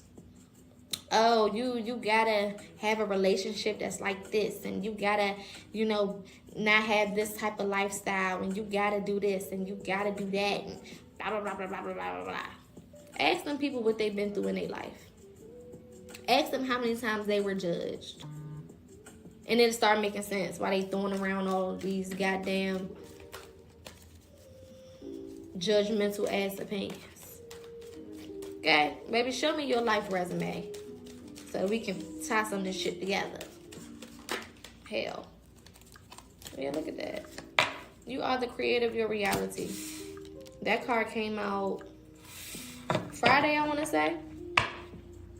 Right? Courage coming out at the bottom of the deck. You create your own reality. This is the, if y'all don't listen to me no other year, I'm trying to tell y'all, this is the year to stand strong in creation. Don't be afraid to create this year. Don't be afraid to create this year. It will pay off in some type of way, shape, or form. Whether, and again, nothing is happening outside of what's supposed to happen as long as you are moving in alignment. So let's say, for example, I'll use myself as an example, and I've talked about this before, right? In 2017, the beginning of 2017, I was intuitively instructed to start a internet satellite radio show, right? I did the satellite radio show for about 2 months. I had the top show at that particular company. I had the was it a Friday night slot or Thursday night slot? One of them slots. I think it was Friday. I had the Friday night slot. I was in a good spot. I had all the listeners, and the topics was tea, and we would play different music, and it was lit. All of a sudden, it started falling apart. My DJs, I had to fire one of my DJs because he would be late and wouldn't bring the right equipment and shit. And, then I hired one of the talk hosts that I hired, my co-host. He started getting inconsistent and wasn't showing up no more. And it turned into me having to cancel the show, right? And I'm sitting here like, damn, Spirit, like, at that time I wasn't all the way completely just spiritual. I still was going to church a little bit and spiritual on the side, I'd say. Spirituality was my side chick at the time. But I'm like, damn, I, I know that this was something that I was called to do. Why would it just end like this? Why would it just go away? You know what I'm saying? I started beating myself up a little bit, and I got depressed a little bit and stressed out. So then I went from there to being an elementary school teacher, and I did that. And then all of a sudden, it was time for me to start PocaSPEAKS. And all of what I learned at that radio show taught me to be able to do what I started doing as far as my live streams. Because on live streaming and radio, it's pretty much the same thing. You don't have too many people, you don't have a group of people sitting in front of you. So you got to learn how to make conversation just off a whim. You got to learn how to talk. Now, I'm already a Gemini, so talking is my first language, right? Talking shit probably is my first language. But that was never a problem. But keeping people engaged for a long amount of time is a skill. Shit is not easy, right? Talking about things that also are of substance and keeping people engaged is a skill, especially in a society where substance doesn't win normally. People want to talk about bullshit, fuck shit. You know what I'm saying? Poca not talking about no fuck shit. We don't talk about stupid shit over here. Never will. Never gonna do that. Because that's fucking stupid. And nothing, a Gemini hates nothing more than some stupid shit. Okay? I think it's the intellect in us. We can't do the dumb. It just don't work. Right? So keeping people engaged in things that they need to know, that are important to know, is a skill that had to be perfected, and that of course I'm still perfecting, but had to be perfected, right? So sometimes when spirit leads you to a certain place, it may not go exactly the way that you think it's supposed to go completely, right? There may be certain parts of it that fall off. There may be certain things that don't go that exact way. There may be certain things that happen that don't truly make a lot of sense, right? But eventually, everything starts coming together when it's supposed to. So when we were talking about opportunity and change and expect miracles, that's what we're talking about. You may be led to do things, and we did a reading on this, I want to say last week. You may be led to do things that don't really make sense. Or you may be led to do things that don't really look like they're going to get you to where you're trying to go. Or you may be led to do things that only last for a season. And you may be like, Spirit, what the fuck was the point of that? You know what I'm saying? I done worked jobs for a couple months and then got fired. I'm like, what the Spirit? Now, you done took me through this whole process. When I worked for the government, I worked for the immigration office. I had to go through a whole process. They had to come out and talk to my neighbors. The government, working for I live in, I'm from D.C. So the government out here is a little bit different, okay? When they trying to get you for a certain position, especially when you need a specific clearance, they coming and talking to your neighbors. They knocking on the door in your neighborhood. Hey, you know that little motherfucker over there?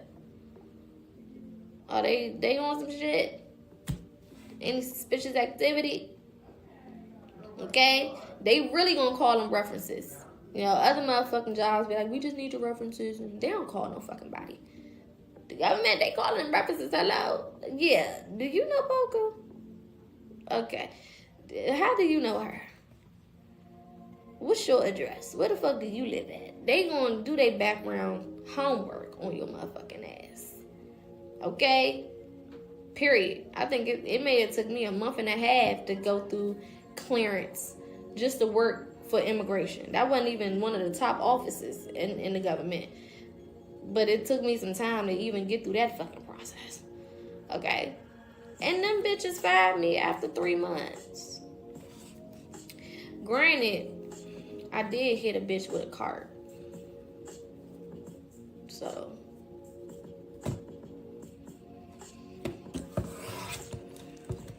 I mean,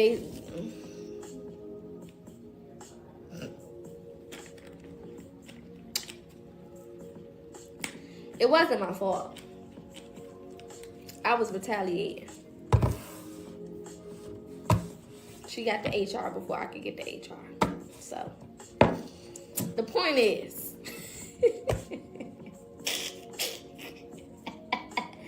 I tried to put that motherfucking cart through her stomach. Do you hear me? That hoe had me fucked up.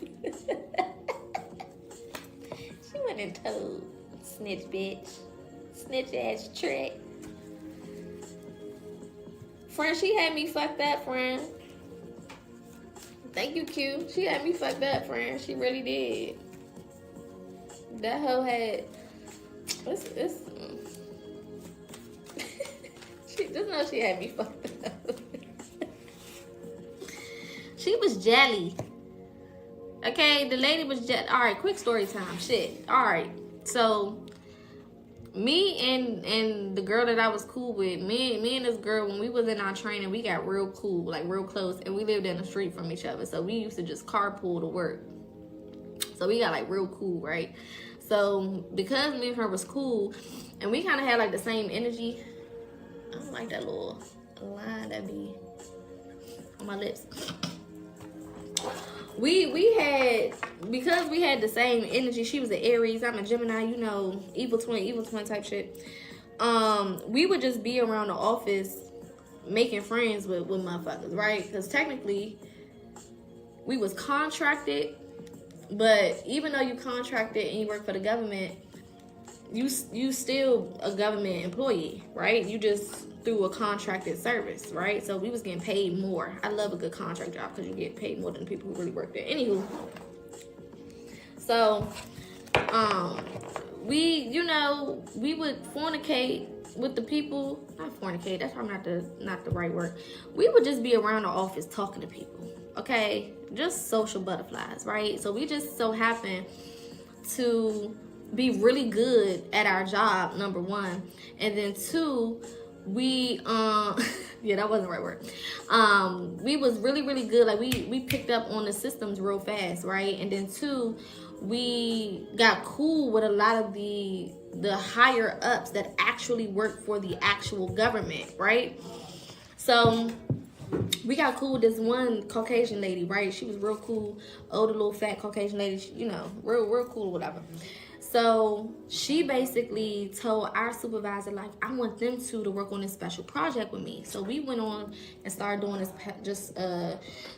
conversate, yeah. We went on to start doing a special project for this lady. And everybody else was jealous because they were just contracted, you know what I'm saying? We was working the second shift, so I would get there like 2:15. We wouldn't leave till like 10:45, 10:30-ish, whatever. So I got that nighttime differential, you know what I'm saying? Rags on rags on rags. I think I was only like 20, 21 maybe. I was 20. This was before I turned 21. So we on a special project or whatever, and everybody else would have to stay in their little cubicles and shit and do the regular paperwork, because we used to have to, basically all the people who want green cards or they want to come over here for school or any type of immigration shit, we had to input it in this system. The government still uses this old coding. Like, they don't have like a high-tech system where you can do data entry. It is literally like how you would see on the fucking sci-fi movies, where it's like you don't even type regular. It's like it's like codes that you got to put in to input information. It's really like, that shit is crazy, but they do it so they can't get hacked. It makes sense, but learning the shit was like, what the fuck? Okay, I didn't know that they used that shit. I'm thinking we just put some shit in the fucking computer. Anyway, nonetheless, everybody else used to have to go do that shit. We was working on a special project with this lady. So me and the little bitch that I eventually, hit the cart, we was real cool. This is such a Gemini moment because this is in the middle of the read. I'm giving y'all a whole story time. Anyway, we wasn't all cool like that. We was cordial. You know what I'm saying? We was cordial. Hi, bye. What y'all do this weekend type of shit, right? So she started getting a little jelly because I you know, was doing a special project with my little work bestie or whatever. So my solar return had came, and my work bestie brought me a cake, and everybody sent me happy birthday and brought me balloons and shit. It was real cute. I had only been there maybe for like a couple weeks, and they did all that for me, and it was just real cute. And then the supervisors, it was like this little short fat black man. He was in love with me, child. So he used to always like give me, you know, other things to do, or let me teach, let me do some of the trainings, like just Gemini shit, you know what I'm saying? We just getting flued in everywhere, you know what I'm saying? Nothing too crazy. So anyway, little bitch got jealous. She got jealous because she saw me and my little work bestie was getting all the attention or whatever. So I'm sitting down, because this was before, you know, it would be a certain time that the little white lady would come get us for us to work on a project. So I'm sitting down, me and my work bestie, we sitting down, we on the little computer checking in, and you know what I'm saying, reviewing our shit for the day. And we had these carts, because everything is either on paper or they put it in that system, right? Again, so that you can't hack their shit, right? So when I say we had files on files on files on files on files on files on files, I've never seen so many fucking files in my life, okay? That's how I know, like, it be a lot of people trying to get into this country. It's honestly terrifying that it was millions of the motherfuckers undocumented, because the ones that are documented, when I say it is files, people dating back to like the 90s, and they still trying to get in here. They didn't did their paperwork in the 90s, and they still trying to get approved, okay? Scary business coming from all types of places. So we had these carts that we would push around our files on. And I'm sitting down, and she had to pass me, and she like hit my shoulder with the cart.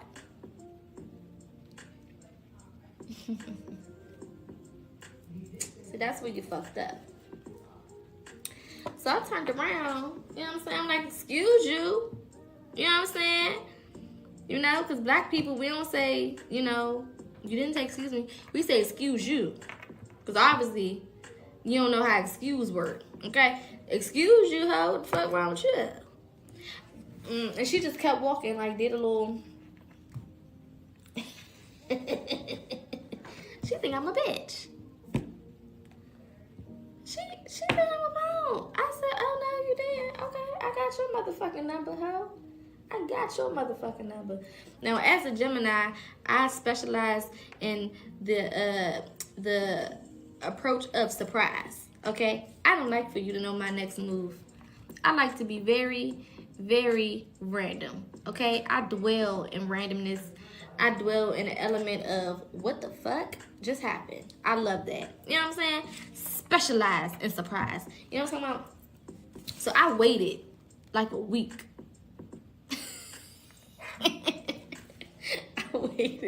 I waited like a week, y'all. And I caught that bitch in the hallway. And the devil on my shoulder was like, it's time. And I had my fucking cart. And she was walking. And I rammed it. Because I'm not going to do no punk ass accidental. No, bitch. I meant to hit you. I want you to see it coming. I tried to take her motherfucking umbilical cord out from the inside. Do you hear me? I pushed that car so motherfucking hard and fast. I tried to make her motherfucking large intestine touch her spine. Do you understand? She was all dramatic and shit. It went and told the supervisor. She didn't even tell my supervisor, because if she would have told my supervisor, I wouldn't have got fired, because like I said, he fucked with me. He used to flirt me all the time. And, you know, as a Gemini, I flirt for fun. But she told like one of these type of supervisors. And she beat me to it. So before I fucked her up, I should have went to HR. But I was only 20. I didn't know the HR games. So the little hoe beat me to it. And they came and tapped me on my shoulder like a week later and was like, we need to see you in the office. I was like, oh shit, I already knew what time it was. I just grabbed all my shit. All right. I I grabbed all my stuff. And they brought me in there. It was like, yeah, we heard about an incident of bullying. I said, bullying? Said, ma'am, I would never bully the soul. Do it look like I'm a bully? You know when the niggas say that, they really want some bullshit. Do it look like I'm a bully? Look at my face. Does this look like a face of a bully? That bitch said, we no longer need you. I said, you right, I'm gonna go home. I had to act surprised. I had to play it off. I said, that's not what happened, ma'am. She assaulted me first. I tried to use the word assault. It didn't work. She was like, yeah, you're going home. Okay, you turn in your badge. Thank you. We don't need your ass no more. I said, shit. Then on my way out, I told the bitch I was gonna see her in the parking lot. I said, I'll be waiting for you downstairs. I said, I don't got shit to do. It was like 6 something. And you know, I got off at, usually get off at 10:45. I said, bitch, I'll be waiting for you in the motherfucking parking garage. And I won my one. I went the fuck home. I was tired. I ain't wait for that hoe. I should have waited for her and fucked her ass up officially. But I said, fuck it. I went home and went to sleep.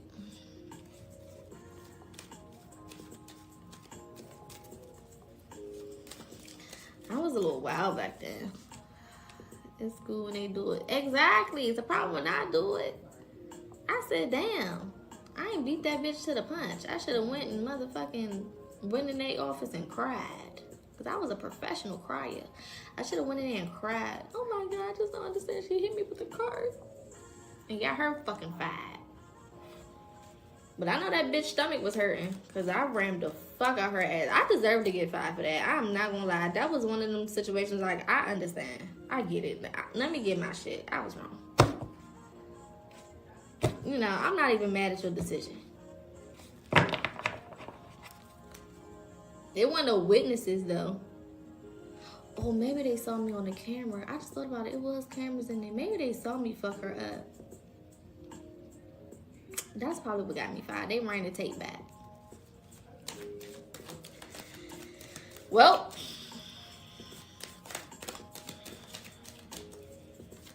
and then a couple years later, I seen that job was available again. I was like, I wonder if they I wonder if I apply again, would they go ahead and hire me?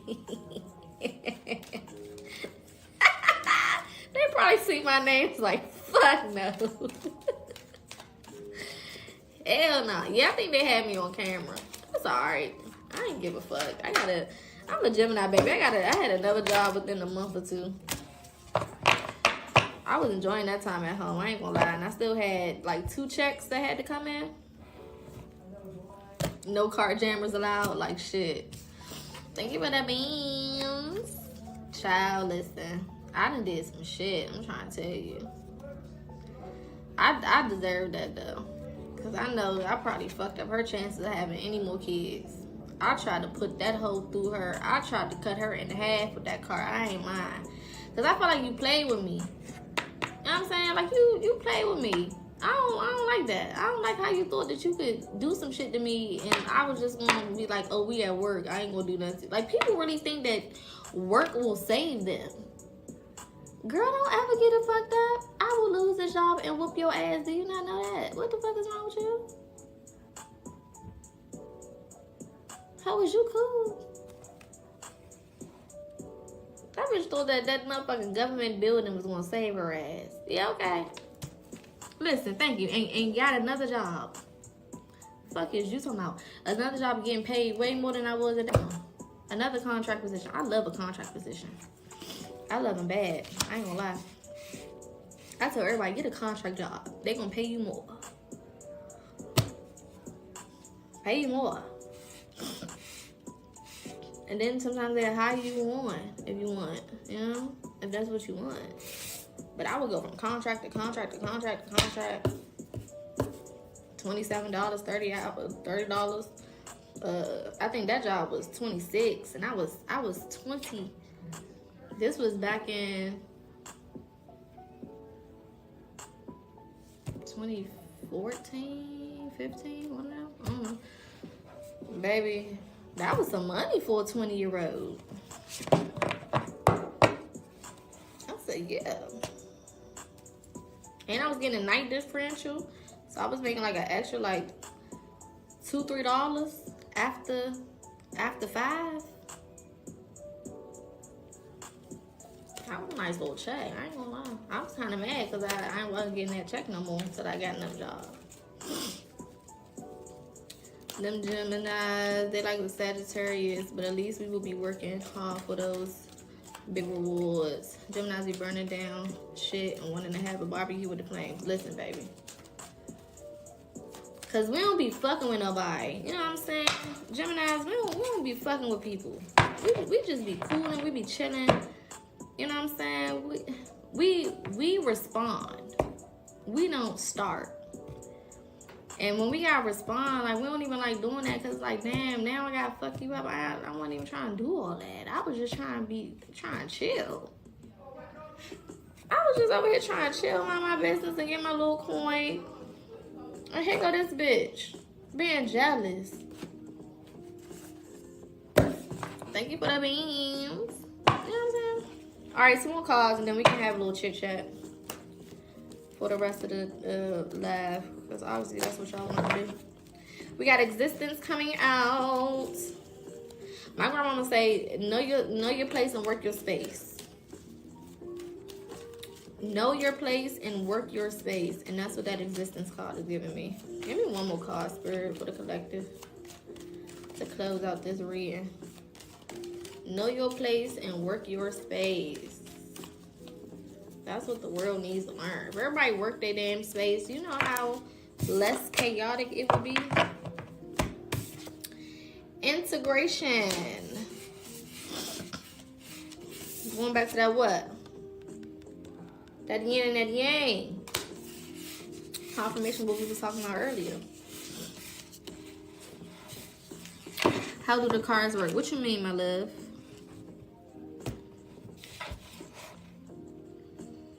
What you mean? How do they work? I got so many wild ass stories. It's crazy. I ain't gonna lie. If I sat here and told y'all,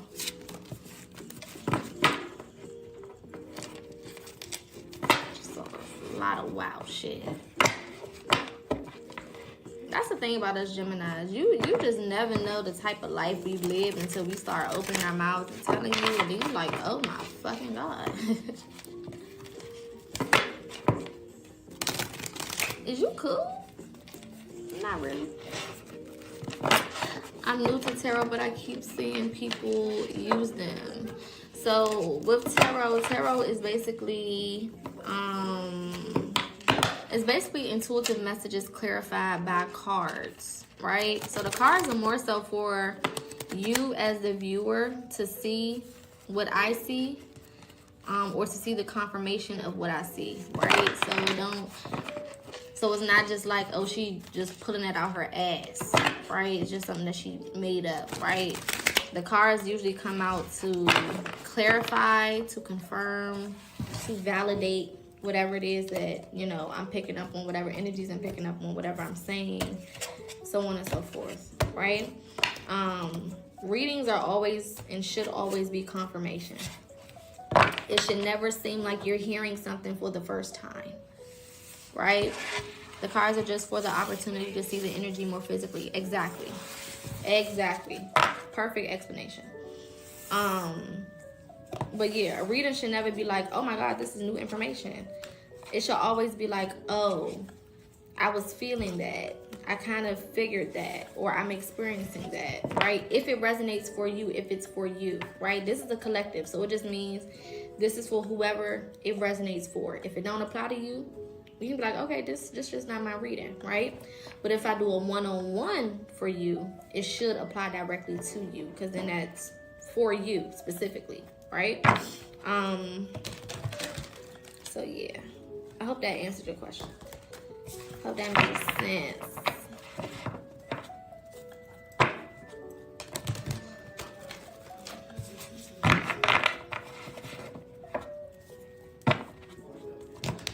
But yeah, definitely don't go through this year without attempting to get out of your comfort zone. You know what I'm saying? Don't go through this year without trying something new, being in a new space, being around new people, going for new positions. This is definitely a year for career. This is a huge year for career development, for career ascension, for career growth. And I don't just mean career as in 9 to 5. I mean businesses.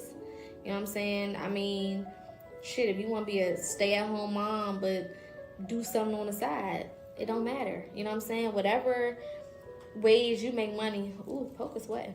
Whatever ways you make money, you know, whatever ways you build your financial foundation, this is the year to do so. This is the year to go for it. Unapologetically. Don't be afraid. Don't let nobody trick you out of doing what you feel intuitively guided to do. I feel like I tell y'all that all the time. Okay? I want to go live on my other page talking about doula care. I be so nervous. Nervous about what?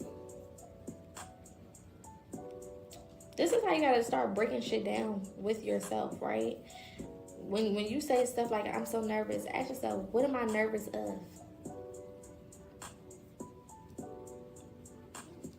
Nervous about what? What's the worst thing that can happen?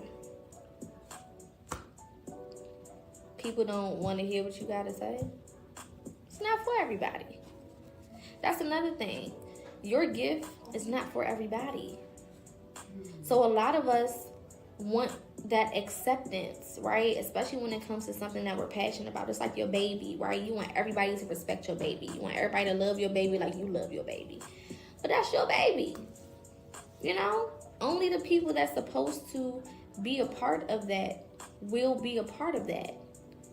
And they will flow in alignment with whatever that thing is, right? It's nothing to be afraid of, especially when you're talking about something like that is important. First of all, a lot of people aren't doing that, which shows, and I told y'all before, this is a year to be where you'll probably be placed in situations where you're presenting something to the collective that isn't normal or usual. There's so many women getting pregnant and they have no idea what the fuck is going on with their bodies. They have no guidance or direction when it comes to birth plans or pregnancy care, preparing for birth, going through pregnancy, you know, trying to get pregnant, recuperating after birth. Like, they have no information, no knowledge, no nothing. So what you do is very, very, very necessary, especially for us. Especially for us.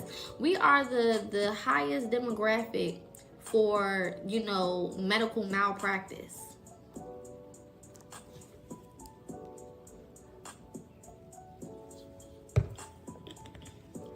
Westernized doctors and those in the medical field, they don't give a fuck about us. If anything, they want us, you know, to have a certain type of turnout. You know?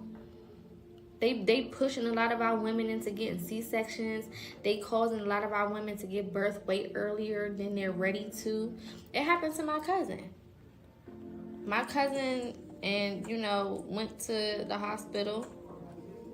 I think she was at the time having contractions, but you know, all the times that you have contractions don't mean it's time for the baby to come, right? And your body knows when it's time for the baby to come because it opens up. That cervix get wide. The body knows. Now, in very few cases, you have to assist the body with doing so. But that's not the norm. Your body is literally a computer. It is literally a computer. So it knows, it is programmed to do certain things. A woman's body is programmed, okay, when it's time and that baby is ready, the cervix is going to soften, it's going to open, and make it easy for that baby to slide on through. That's just how that goes. Some women be in labor for 24 hours, 48 hours, however fucking long it takes for their body to get ready to do that shit. And they rushed her right into getting a C-section. Yeah, and C-sections are definitely more money. The hospital gets paid more for that. So, you know, they try to give her medicine to forcefully open her cervix. It wasn't opening because it wasn't ready. And they went and did that damn C-section, pulled that baby out early. You know? I mean, I believe she was around, you know, due date time. I think the baby was supposed to be there maybe a week or two or a week and a half later than when she actually came out. But it just goes to show they don't give a fuck about us. They all about the money. So they'll sit there and induce women, you know, forcefully. You know, it's just like, And they schedule C-sections around doctors' vacations. That's a damn shame. That's like that damn jab. You know how much money them motherfucking doctors was making jabbing people up?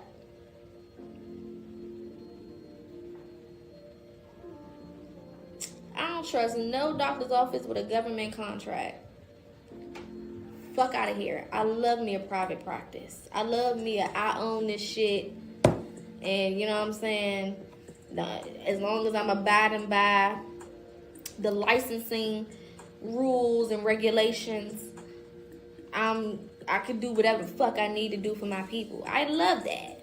I don't like no damn hospital doctors. No. Give me a private practice where they own their shit. And they could confirm or deny or decline or approve some shit on their own terms. Not trying to force no shit on nobody. I don't like that shit. You know? Me as a woman who has not been pregnant or given birth yet, I'm not taking my pregnant ass when I do get pregnant to no motherfucking hospital doctor. And my doctor need to look like me. And not just look like me as far as we the same color. I need you to come from the same background I come from. I need me a black American doctor. I don't give a fuck about nobody's opinion about a goddamn thing. Is you a nigga? Alright. We can do something about it. That's my motherfucking preference. I don't give a fuck how nobody feel about that. It's my body. What they say, my body, my choice? Okay then. Shit. I want me a black American doctor. A nigga. Specifically, that's gonna tell me what the fuck it is and what the fuck it ain't. You got time for that? And a doula. A black ass doula. Shit. I don't care. A lot of these women don't know their rights. They go into these hospitals, they don't know their fucking rights.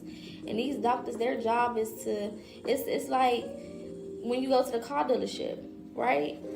And or you go to the mechanic. Their job is to get as much money out of you as they possibly can. That's why you take your motherfucking car to the mechanic and you like, I just need my oil change. These motherfuckers come back to you talking about, yeah, you got a fuse that's short and we need to realign your axles, and you got a couple tires that, you know, we need to go ahead and switch. Bitch, I said oil.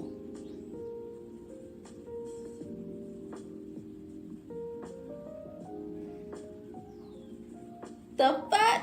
Is you cool? They try to get everything out you. The doctors do the same shit. Why do all these women got breast cancer?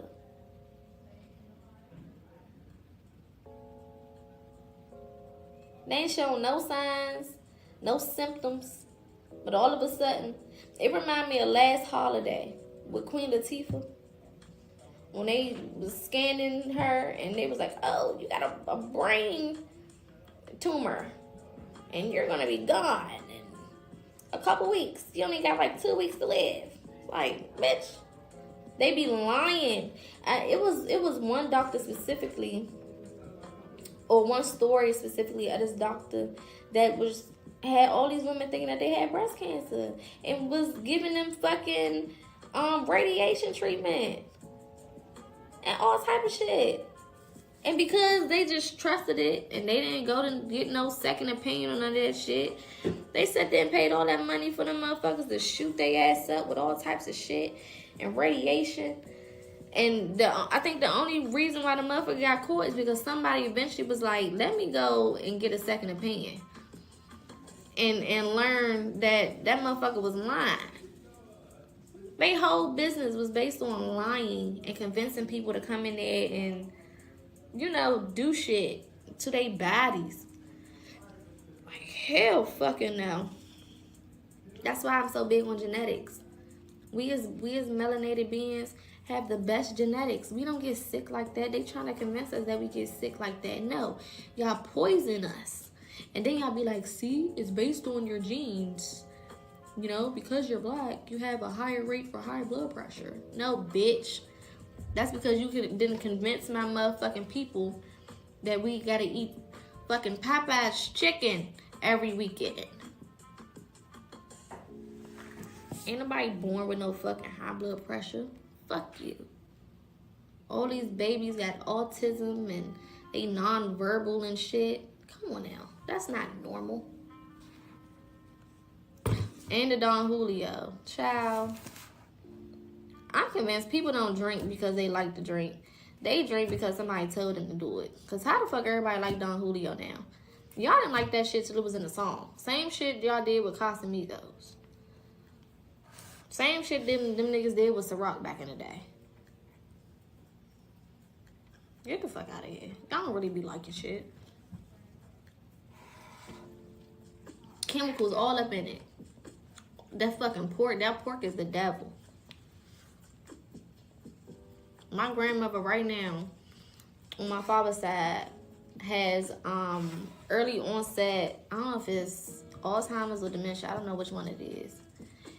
And she can't remember shit you just said, but she remembered that she got bacon in the motherfucking refrigerator. And her ass 78. And I'm like, Grandma, them doctors told you that you can't have no fucking pork.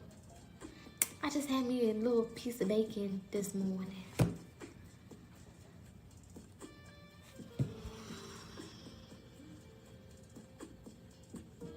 Like, and you wonder why your mind is not working. That shit eats away at people's brains. Like, literally. Just had me a little piece of bacon. I said, well, at least eat turkey bacon or something. It don't taste the same. I said, golly. I just be prepared for certain people to just drop. I ain't gonna lie. That might be a fucked up way to look at it, but I just be waiting for certain phone calls. Most of my family wouldn't have took that jab. I just be waiting. They stay sick now. Everybody's sick. Everybody that took that shit, sick as hell. Always sick. My mama and my brother, my mother's youngest son, took that fucking jab, baby. And them niggas can't, a cold won't skip them.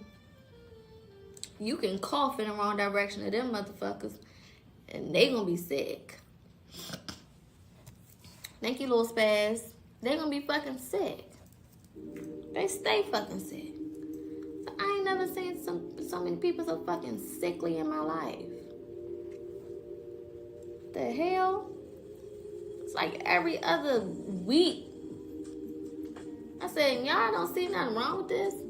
Oh, it's because the weather changing. Baby, the weather been changing. The weather changed every couple fucking weeks. What are you talking about? I ain't had no damn cold since I started. When I cut out red meat and pork, this was early 2019. I cut out red meat and pork. I just went cold turkey. One of the guys I was talking to at the time, he showed me a fucking video of the slaughterhouse and what they be doing to the meat and shit. And I said, I fuck that. I was like, no. I'm one of them people, once you show me some shit, I can't act like I ain't see it. I can't act like I don't know it. You know what I'm saying?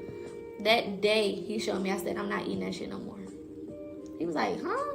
I said, I promise you, I will never eat that shit again.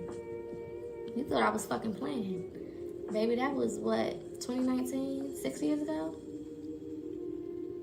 Never ate it again.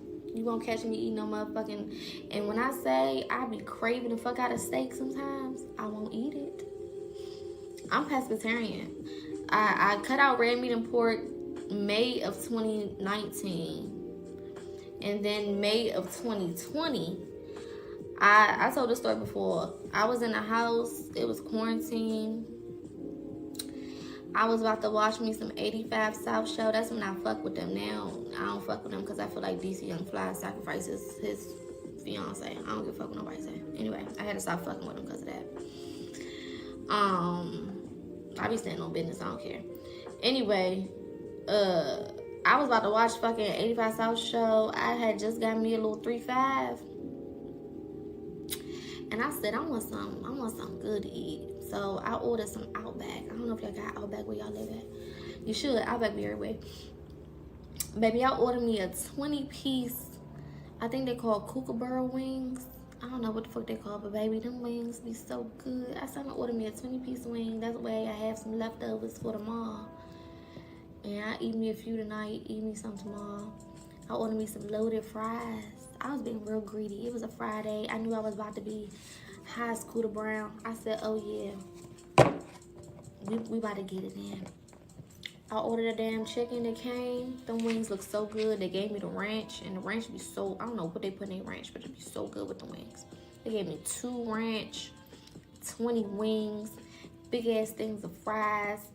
And I'm like, oh yeah, you know what I'm saying? This about to be it. I took a bite of that fucking chicken. That was the first time in my life that I felt like I was eating an animal. That's the best way I can describe it. I felt like a carnivore for the first time in my life. And that shit made me sick to my stomach. I don't know if it was the way that I fucking bit it. I don't know. I said, I literally felt like, to me, it felt like I seen the chicken outside and I just picked it up and just bit out of it like a fucking caveman. Oh, I felt disgusted instantly. I felt disgusted instantly. And I knew at that point, I was like, yep, that's enough of this. I knew it. I was like, yeah, that's enough of this. I was so gung-ho on trying to make sure that it was what it was. I went through like 3 wings to make sure I wasn't tripping. I was like, maybe it was just this wing. Let me try this one. Bit that one, spit that out. I was like, all right. Now I got 20 motherfucking wings now. Babe, I picked up that last wing. I was like, yeah, it's chicken. So I cut out everything except seafood. And I only eat certain seafood. I don't just be eating anything. But I like, it gotta be fresh, caught. You know what I'm saying? I don't just get seafood a lot of times from just like a grocery store or nothing like that.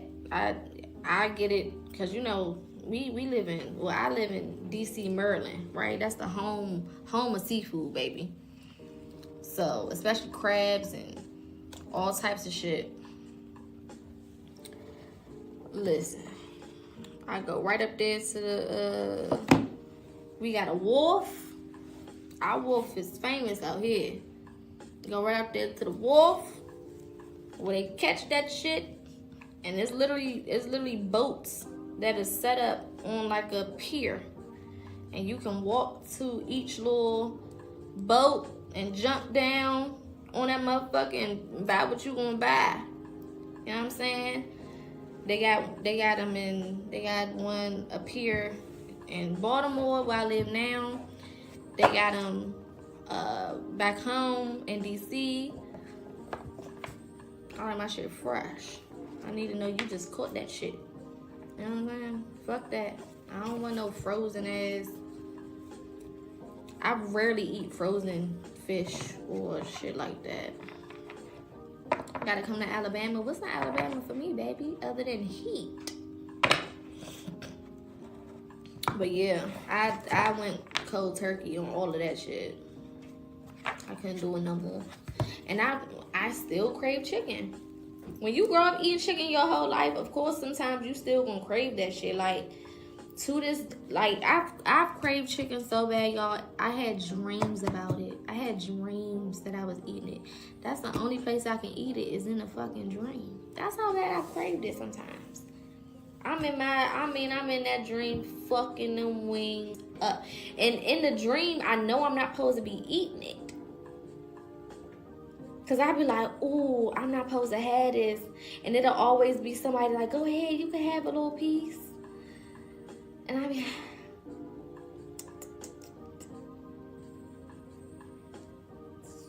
they be like, go ahead. It's like a little devil, like, go ahead, you can have a little piece of chicken. Ooh, I be in a dream eating. It be so good. Then I wake up and then I be happy. I'm like, woof.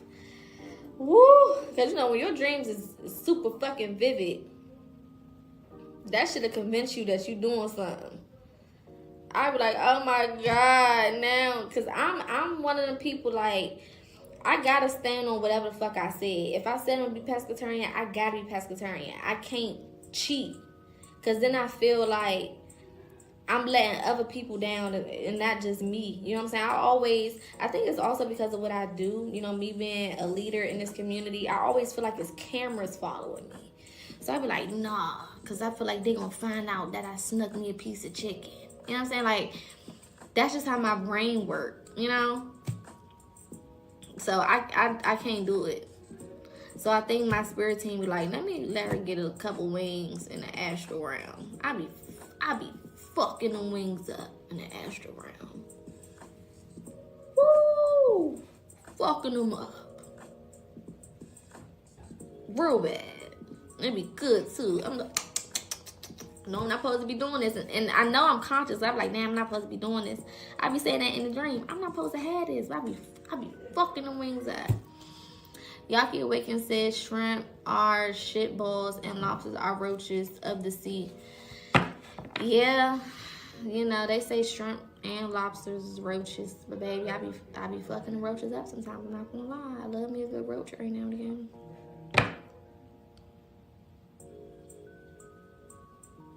Just call me Simba.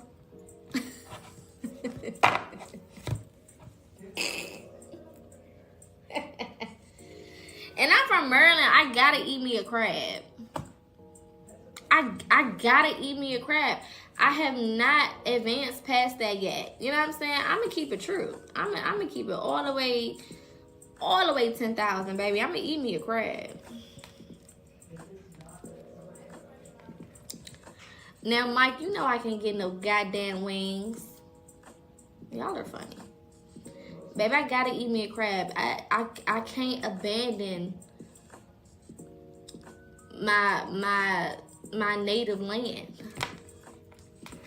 It's a law. It's in the Constitution.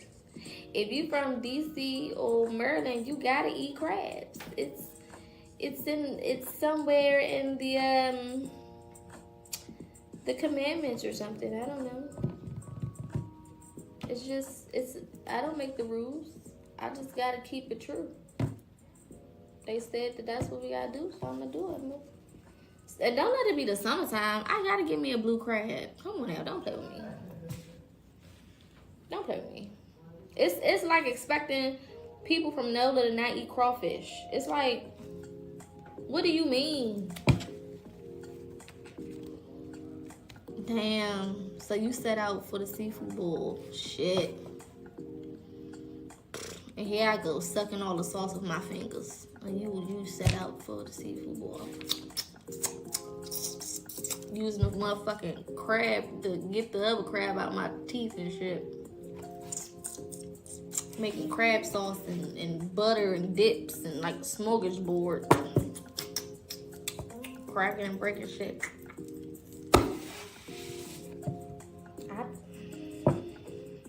gotta do it for my city. If I don't do it, who will? You know what I'm saying? If I don't put on for the city, who gonna do it? You know? I gotta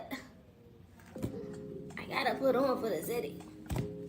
I gotta do it. They dependent on me.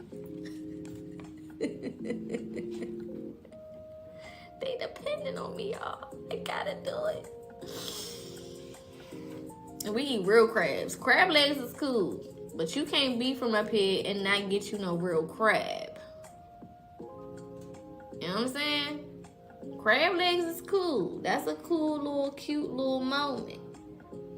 But you ain't really from here if you ain't cracking back. If you ain't peeling the crab's muffin cap back blue and splitting that hole down the middle, you're not really gang. You know what I'm talking about?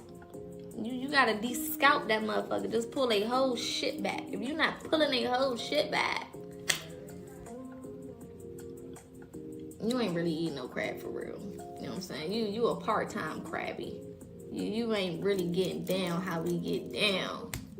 We used to buy them bitches by the bushel. Do you hear me? Don't let it be the summertime in the city, baby. We go down to the Wolf, we get bushels of crabs. We walking out with crate boxes, literally whole ass motherfucking boxes full of them hoes.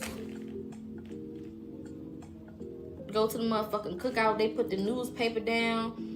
It's just straight crabs, male and female, Old Bay everywhere, crab sauce. It's just like, oh, it's heaven. Nah, baby, I'm in Maryland. You know how we get down. The crab capital. Trying to tell you, let them know. We get them motherfucking crates. And shit. They put some burgers and shit, hot dogs and shit on the grill, but the crab was the main event. That's what we was here for. We here for the crab. Big old buckets. Newspaper everywhere. You know what I'm saying? We ain't use no motherfucking, what's them little things, them little hammers? We ain't, nah, you been cute. Crack that. That's why a lot of motherfuckers is missing a side tooth up here. I just put it together. Some of our people don't got that side tooth because we was up there, we was fucking them crabs up. Fighting the fuck out of them up. That's why the side tooths is gone. And they don't even care. They still gonna bite down over there on that damn side tooth. I figured it out. I just cracked the code. So if you see anybody, you come to Maryland or DC, and you see somebody missing a side tooth, ask them if they eat crabs. I think I figured it out. Now, I can't speak for nobody from anywhere else, but I think I just put two and two together for up here. You know, they missing side tooths and shit because the crabs. You know. They gotta get their calcium up or whatever. I'm trying to tell you. Damn, that just made me want some crabs. In the summertime, you just gotta get some crabs. You just got to. Like, what else is you gonna eat? You know what I'm saying? Like, what the fuck else you gonna do? You can eat a burger on the grill anytime. You can get a hot dog on the grill. Now, I do miss me a burnt hot dog. I'm not gonna lie. I miss me a burnt hot dog on the grill. I really do. It must be rough for people with shellfish allergies. Let me tell you something about the DMV. Niggas would come to the motherfucking cookouts with Benadryl. They know they can't eat shellfish. They don't give a fuck. They had Benadryl on deck. They passing around Benadryl pills. Niggas is popping Benadryls. They didn't give a fuck. They gonna eat them crabs. I'm trying to tell you, it's different up here. They don't give a fuck all that. If I die, I die. They gonna eat them crabs. They be popping the fuck out them Benadryls. They don't care. They gonna pop that motherfucker and go in. And if they start feeling a little something, they gonna pop another one and get back to it. There's a lot of people up here that's allergic to seafood. They will pop a Benny quick. You better know it. They gonna pop that motherfucker quick. My father allergic to shellfish. He'll pop a Benny quick. Tongue itching and everything. They don't give a fuck. They don't care. You know what I'm saying? They do not give a fuck.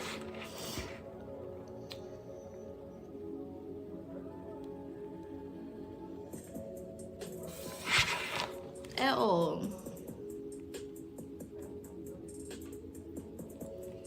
Hell yeah. In the summertime, Benadryls be sold the fuck out. I'm not lying. Go to a CVS in the summertime and go look for some Benadryls. Up here. Them bitches be gone off the shelf. Because everybody out here risking their life for a crab. A damn mess is what it is. It's a mess. And I can't wait for the fucking summer. I can't fucking wait. And we got the blue crabs and Chesapeake crabs. Ooh. They be getting them motherfuckers. They go crabbing, bring them bitches to the wharf, have them all displayed out on ice. And then the wharf, they'll cook them for you if you want to cook. If you want them cooked, they'll throw all the seasoning on the bitches if you want it. You can buy them alive. You can buy them cooked. They got all types of seafood, shrimp. They sell whole meals. You can get fried shrimp, French fries, coleslaw, macaroni. It's whole ass boats selling meals on the pier. Fresh seafood, freshly battered, freshly fried.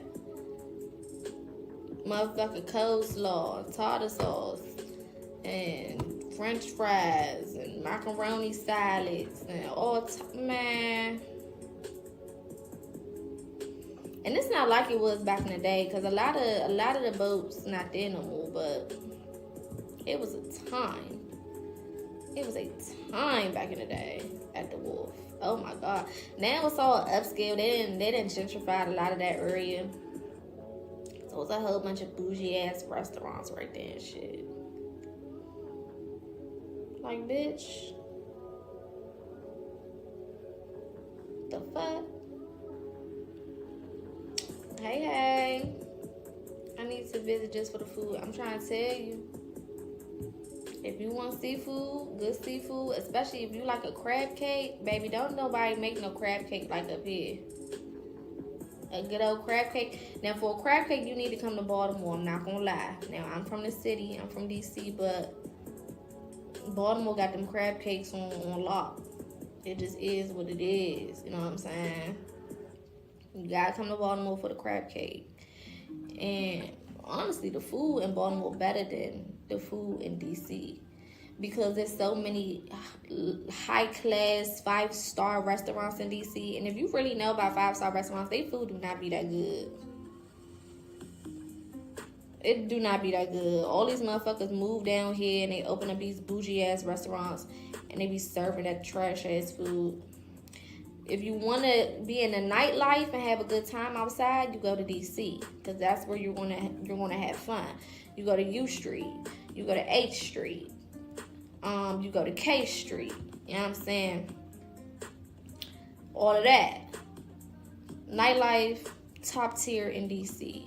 Brunch, top tier in DC. As far as like the party brunch or the lit brunch, you know what I'm saying? Top tier. Now, if you just want to food, you need to go to Baltimore. Baltimore is where you're going to get the real good bomb-ass food. Especially seafood. Your crab cakes. You know what I'm saying? That's top tier. There's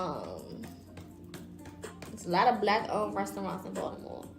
A lot of people move from D.C. or they open up restaurants. A lot of people from DC open up restaurants in Baltimore because it's just better business out here for you know, the local vibe than it is in DC. DC is so gentrified now. All them fucking luxury ass restaurants, it's not giving. DC for nightlife, Baltimore for the food.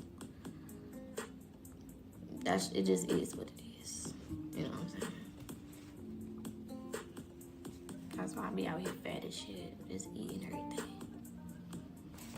Eat everything. Now, if you want curry outs, if you want to, don't go to Baltimore for the curry outs. Baltimore is not where you want to go for the curry out. You want to go to DC for the curry out now. DC always gonna have the best curry out. I don't give a fuck. You can get you some motherfucking mumble sauce, ketchup, hot sauce on everything. Fries fried hard, chicken fried hard. And tell them on my chicken and my fries, I want mumble sauce, hot sauce, and ketchup. That's one word. Mumble sauce, hot sauce, ketchup. That's one word. It all go together. Not just ketchup, not just mumbo, not just hot sauce. Mumble sauce, hot sauce, ketchup.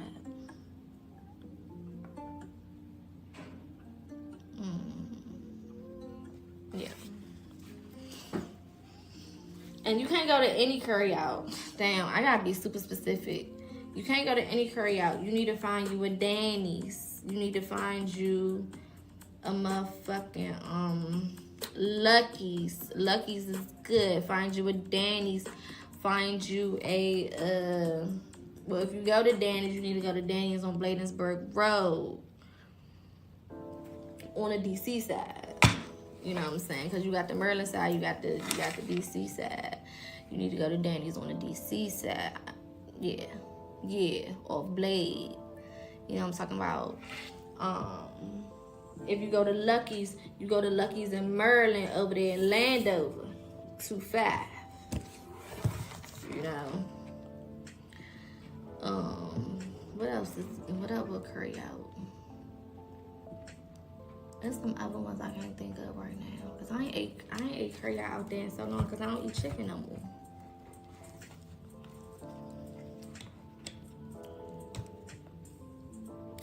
If you do want a good old steak and cheese, go to Lucky's.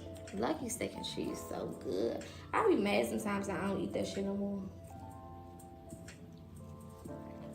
Cause I just be wanting it for the nostalgia sometimes. It's like, I can't eat that shit.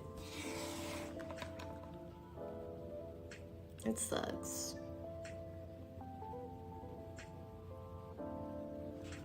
Yeah, salt, pepper, ketchup. Salt, pepper, ketchup, mumbo sauce, hot sauce. Can't forget mumbo sauce and hot sauce though. Those, it do something. You gotta have mumbo sauce period if you in the DMV. But mumbo sauce is not the same in Baltimore. Because Baltimore is not DC, right? Baltimore is not even Maryland. Baltimore is Baltimore. And you kind of only understand that if you're from here. You don't want mumbo sauce in Baltimore. Oh, the difference between the dark and the light mumbo sauce. So the dark mumbo sauce is going to be more barbecue tasting. The light mumbo sauce is going to be more sweet and sour tasting. You know what I'm saying? The dark skin mumbo sauce is going to be a little bit more spicy. It's not super spicy, but it's going to have a little kick to it. And the light skin is gonna be more like sweet, savory. I like the light skin mumbo sauce, I'm not gonna lie. That shit on chicken just hit. It's something about that light skin mumbo sauce that just really do something for me. The barbecue-y, spicy, it's cool sometimes, but that's not really my jam. Oh, what's the name of that motherfucking curry out over there? Technically, I guess it would be Capitol Heights. Corey, what's the name of the curry out? I don't know if you know it. The curry out over there by the Wawa, the New Dave and Buster's over there in Capitol Heights. You know what I'm talking about? It's in a cut across from the 7-Eleven and beside the liquor store.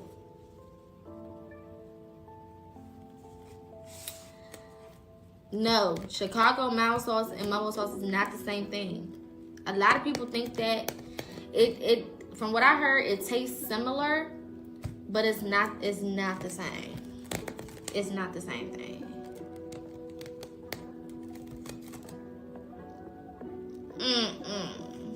I do want to go on a food tour in Chicago though. So when I do that, I need y'all to, if you from the Chi, you need to tell me where the fuck to go. But remember, I don't eat meat. Pause.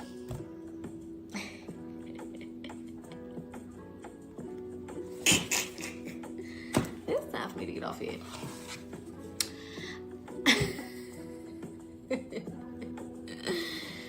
My brain is horrible.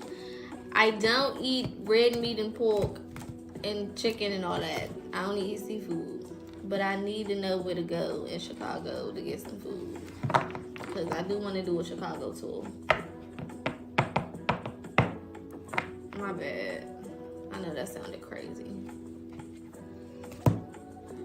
Can't believe it's not. It's 5. You slide. That's just about to go. Ooh, is it vegan? It's vegan. Can't believe it's not meat. That sounds vegan. Yeah, I eat dairy. I still eat it. I don't try to eat a lot, but I love me a sauce. I love me an Alfredo, a cream sauce or something, you know. Oh, it is vegan. Ooh. Yeah, I'm gonna have to put that on the list. Cause I want to come to Chicago. I was gonna come when it was cold, but y'all cold is different. You know what I'm saying? That motherfucking Midwest cold is no thank you. I'm gonna wait till it's fucking warm. So I might come like July or something, August. And a good mac and cheese. Yes, I love me a macaroni and cheese now. I like old school macaroni and cheese. I don't like this new school cheese sauce. And no. Throw some egg in that hoe, salt, pepper, accent, you know what I'm saying? And some cube cheese. I don't want all that cheese sauce, razzle dazzle concoction. I don't fucking want that. I want that thick ass cheese, that thick ass macaroni and cheese that look like a block. You know what I'm saying? I want that block. I want when you cut that motherfucker, it's super cheesy on top. It's all cheese intertwined in the shit. But that shit like a fucking block. Like if you picked it up, you can knock somebody out with it. That's what I want. That's what I expect.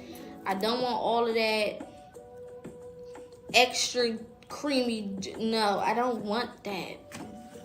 No. My grandmama's was not making macaroni and cheese like that back in the day. Wasn't no fucking cheese sauce. Shit. Put that egg in that motherfucker. You know what I'm saying? Mix that egg in there and season that hoe up. And bake it. And stop playing around with me so I can eat that shit with my yams. Fuck. They be pissing me off with all this extra shit. I don't want all that. I just need it to be how it used to be back in the day so I can eat my damn sweet potatoes with it. My yams. My candied yams. Fuck a sweet potato. I want candied yams. Fuck. They be pissing me off. And I don't want the marshmallows. You can hold the marshmallows. Some people like the marshmallows. I don't really want no marshmallows. Just give me them old school yams that's real dark skinned and got that sauce on them. You know what I'm saying? So it can bleed over into the macaroni and you know, that's what I want. Old Eagles or Oriental Express. No, that don't sound like it. That don't sound like that's what I'm talking about. Let me see. I'm about to look that shit up because it's in my head now.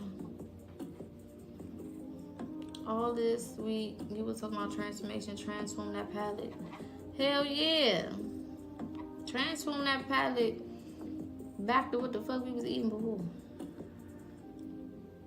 Who is this with my fucking picture? Hold on, y'all. I gotta block somebody real fast. People are so weird. Why do you have my picture on your profile, weirdo? Oh my god. These fake pages. Can y'all see this person? Y'all, somebody put this in the comments. MA.HMAHTEA.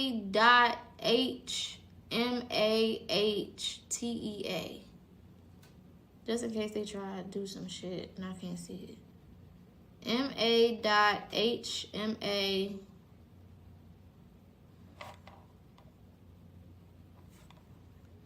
Yeah.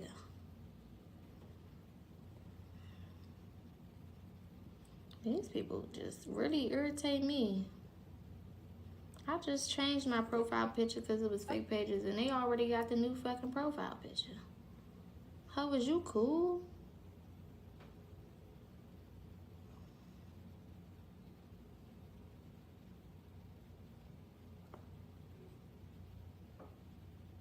Look at this. How was you cool? We got you on candy camera.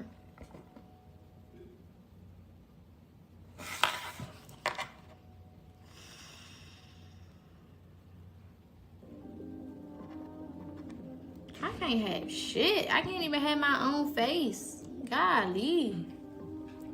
Wonder why all these motherfucking fake pages be popping up. Sick of these motherfucking pages.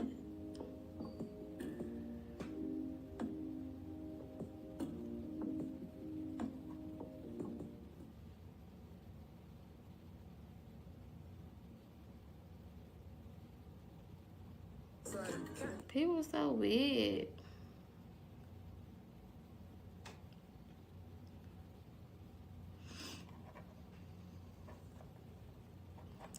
I was doing a collective and then we just started chit-chatting. We just started running our mouths.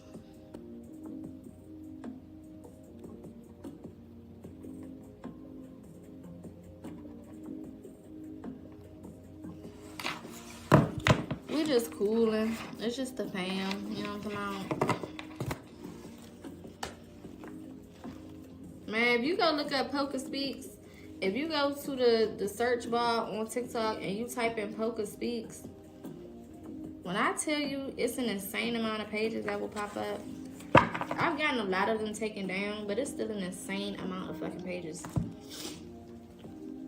It's ridiculous.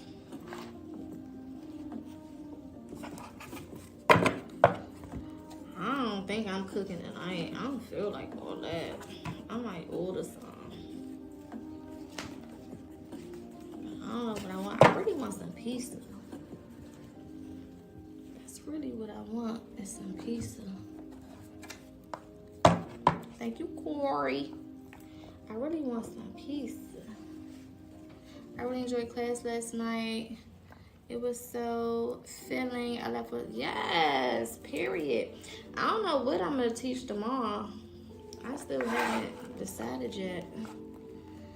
If y'all got some suggestions, let me know. I don't know exactly what I want to talk about. I ain't had Domino's in a minute.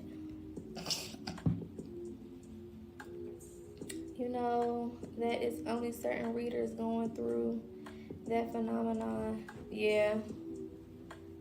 Can we do Hoodoo Part 2? Y'all not hoodooed out? Hoodoo Part 2. I would like to reiterate on the tools from last night and how to implement. Oh, so everybody want a Part 2 of yesterday. Setting up altars. We didn't do altar setup already?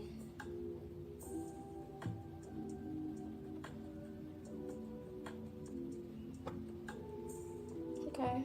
We can do a Part 2 tomorrow. No, not yesterday, boo. I think I did altars in the past though. Maybe not. Never placements, just the purpose.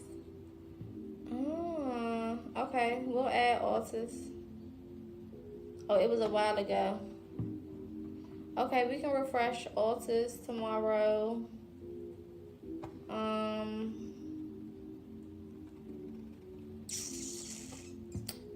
We can get a little bit deeper into hoodoo work. I'm trying to think of what else. Thank you, Corey.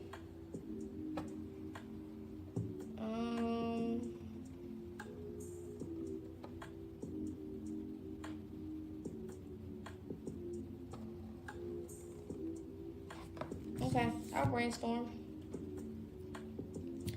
Can we also talk about what to do if your protection charms break?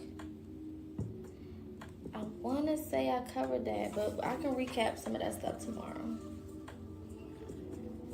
And I'm reading y'all comments, but I'm looking at, I got a screen right here. So that's why sometimes y'all see me looking over here. Or if you see me looking in this direction, because I'm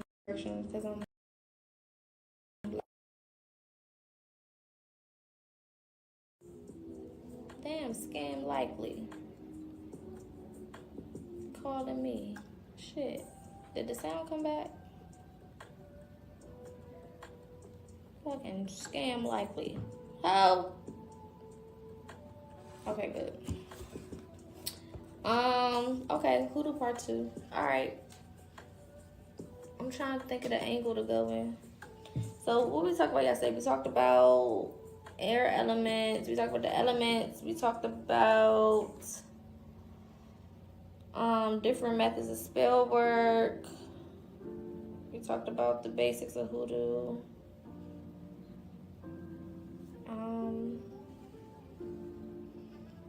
What more is it that y'all want to learn? Okay, we can do altars. Altar setup. Don't make me run to DD and some of your piece. What you talking about, Victor? Thank you, Corey. Corey, you trying to hit that goal? I be forgetting it's a goal over here too at the top.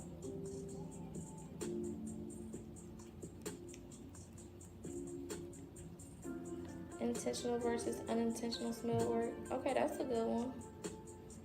Protection before work or contact with spirit. Okay, hold on. Let me write this down.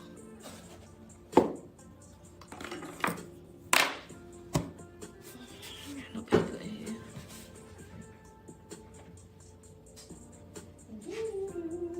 Okay, hold on, y'all. Let me go get a sticky note.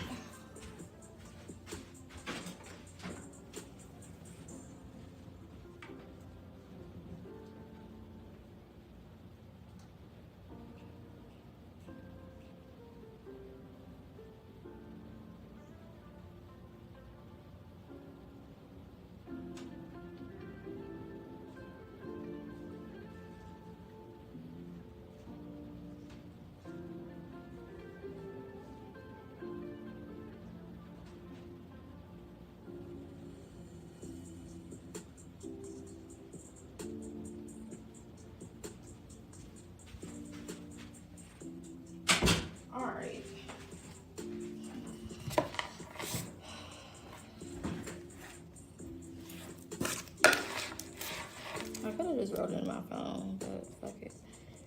Intentional versus unintentional spell work.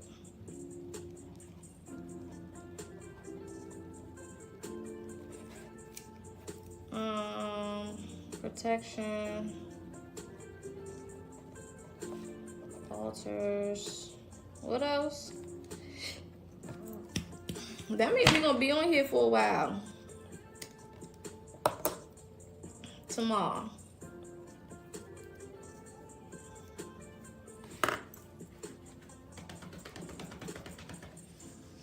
I'm just gonna wash my hair.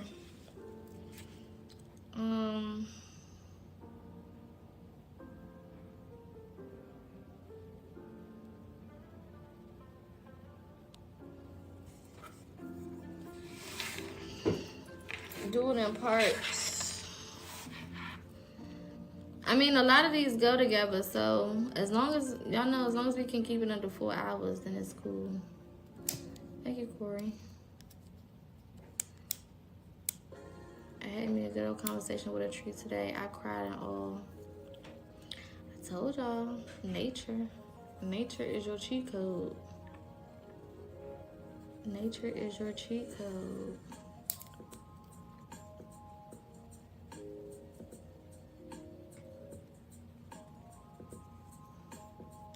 Alright, so I got intentional versus unintentional spell work, protection, altar setup.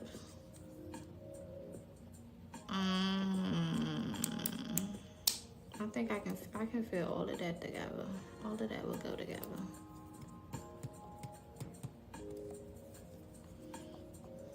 Bible integration. That's a good one.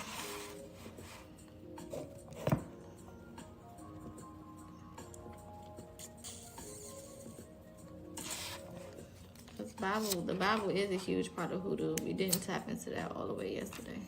I mean, yeah, yesterday. I mentioned it, but we didn't expound on that. How didn't daylight savings unsave or whatever? Why the fuck is it dark already? It's only 7:40. Ain't it supposed to get dark at like 9:30 or something? Would it have saved? What the fuck is going on? Or it unsaved? I'm confused. Ooh, that's a good one. Mental illness versus spirituality.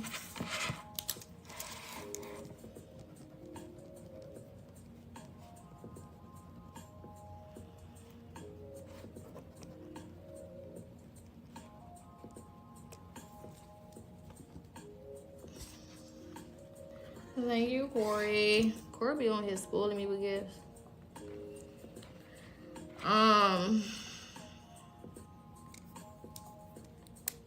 That's a good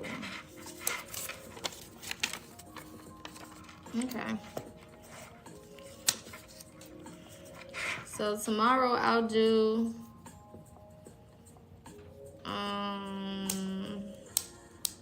the intentional versus unintentional spell word.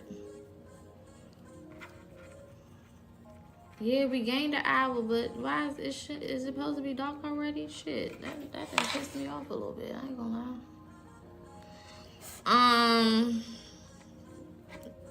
Yeah, okay. I think I got what we'll do tomorrow. So technically, I don't know if it would be a hoodoo part 2 technically though. I can add if I do a hoodoo part 2, I can add the Bible integration, I can add the protection word and the altars. But the intentional versus unintentional spell word would have to be a separate live.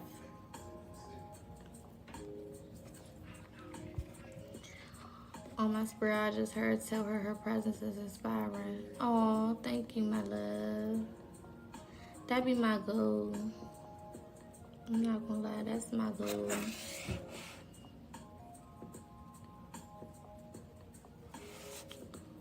Okay. So y'all cool with that? Hoodoo part 2. And then I think I'll add some hoodoo rituals to it. If we can fit it all under 4 hours, then I add the hoodoo rituals to it too. Certain basic ones though. Like your foundational, easy to start ones.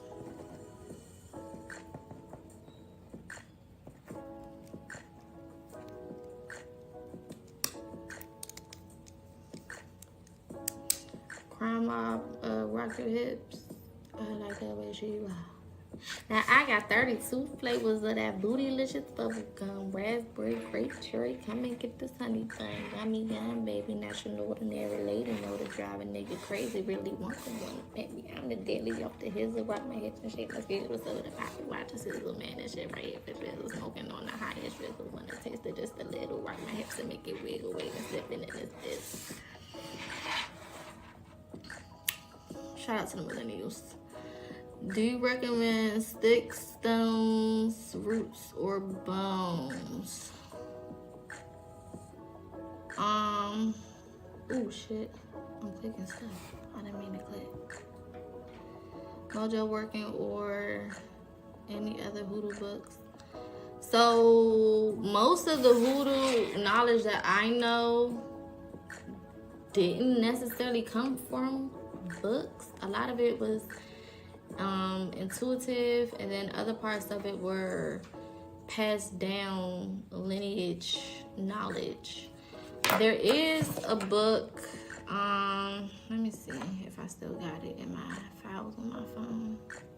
If you're in the Geneva group, there's a lot of books in the book section of the group.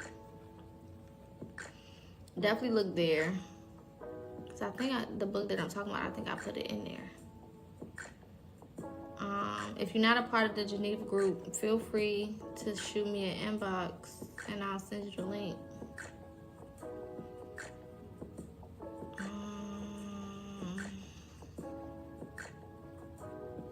Good night, gang. Have a Zoom at 8. It was a life of vibrancy. Okay, but we'll see you tomorrow. Sleep tight. It might be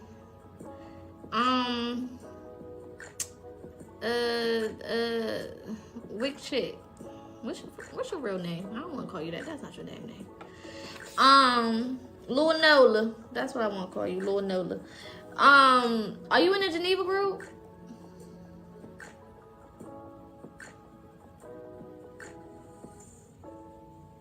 Okay, look in the Geneva group and go to the, I think it's books of literature. Go to that section. It's a whole lot of PDFs in it. Marva, period. Marva from the Know Ya. Geneva is a app that I have a lot of my community on, where we can kind of like talk offline for the people who want to. It's almost like Discord, but it's set up a little bit different. So yeah, for those who are interested, just shoot me an inbox. As long as you melanated, you can get, added. And that way you can keep up with everything that either I'm doing or that we got going on, or whatever. Conversation, connect with other people. They haven't been as active in this, so I might have to go in there and wake it up. If some new people come in there, I'm sure they'll wake it up. But yeah. Alright, y'all, so we got our game plan for tomorrow. Thank you, Corey. I'm gonna make sure that I set up a lesson plan for that tonight. And then we'll do our Hoodoo part 2 tomorrow. And then Thursday, we'll just do a topic. I don't know. We'll find some shit to talk about. We'll kind of just spitball some different spiritual topics. I might invite a guest on here Thursday night. I'm gonna see. One of my homegirls. We might do a collab. We'll see. I'll figure it out. Alright, I love y'all. Be good. I'll see y'all tomorrow. We'll start 4:45-ish tomorrow.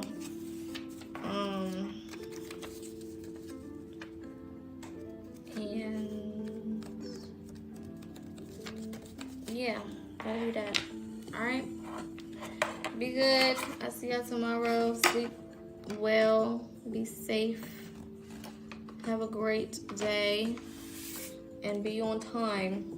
I know the notification has been a little shady on TikTok, so just check in. Set you a timer for 4:45 p.m. tomorrow, Eastern Standard Time. Remember, I know the time zones be different, so Eastern Standard Time. And then I should be just starting by then. All right, my lovelies. See you tomorrow. Be good. Peace.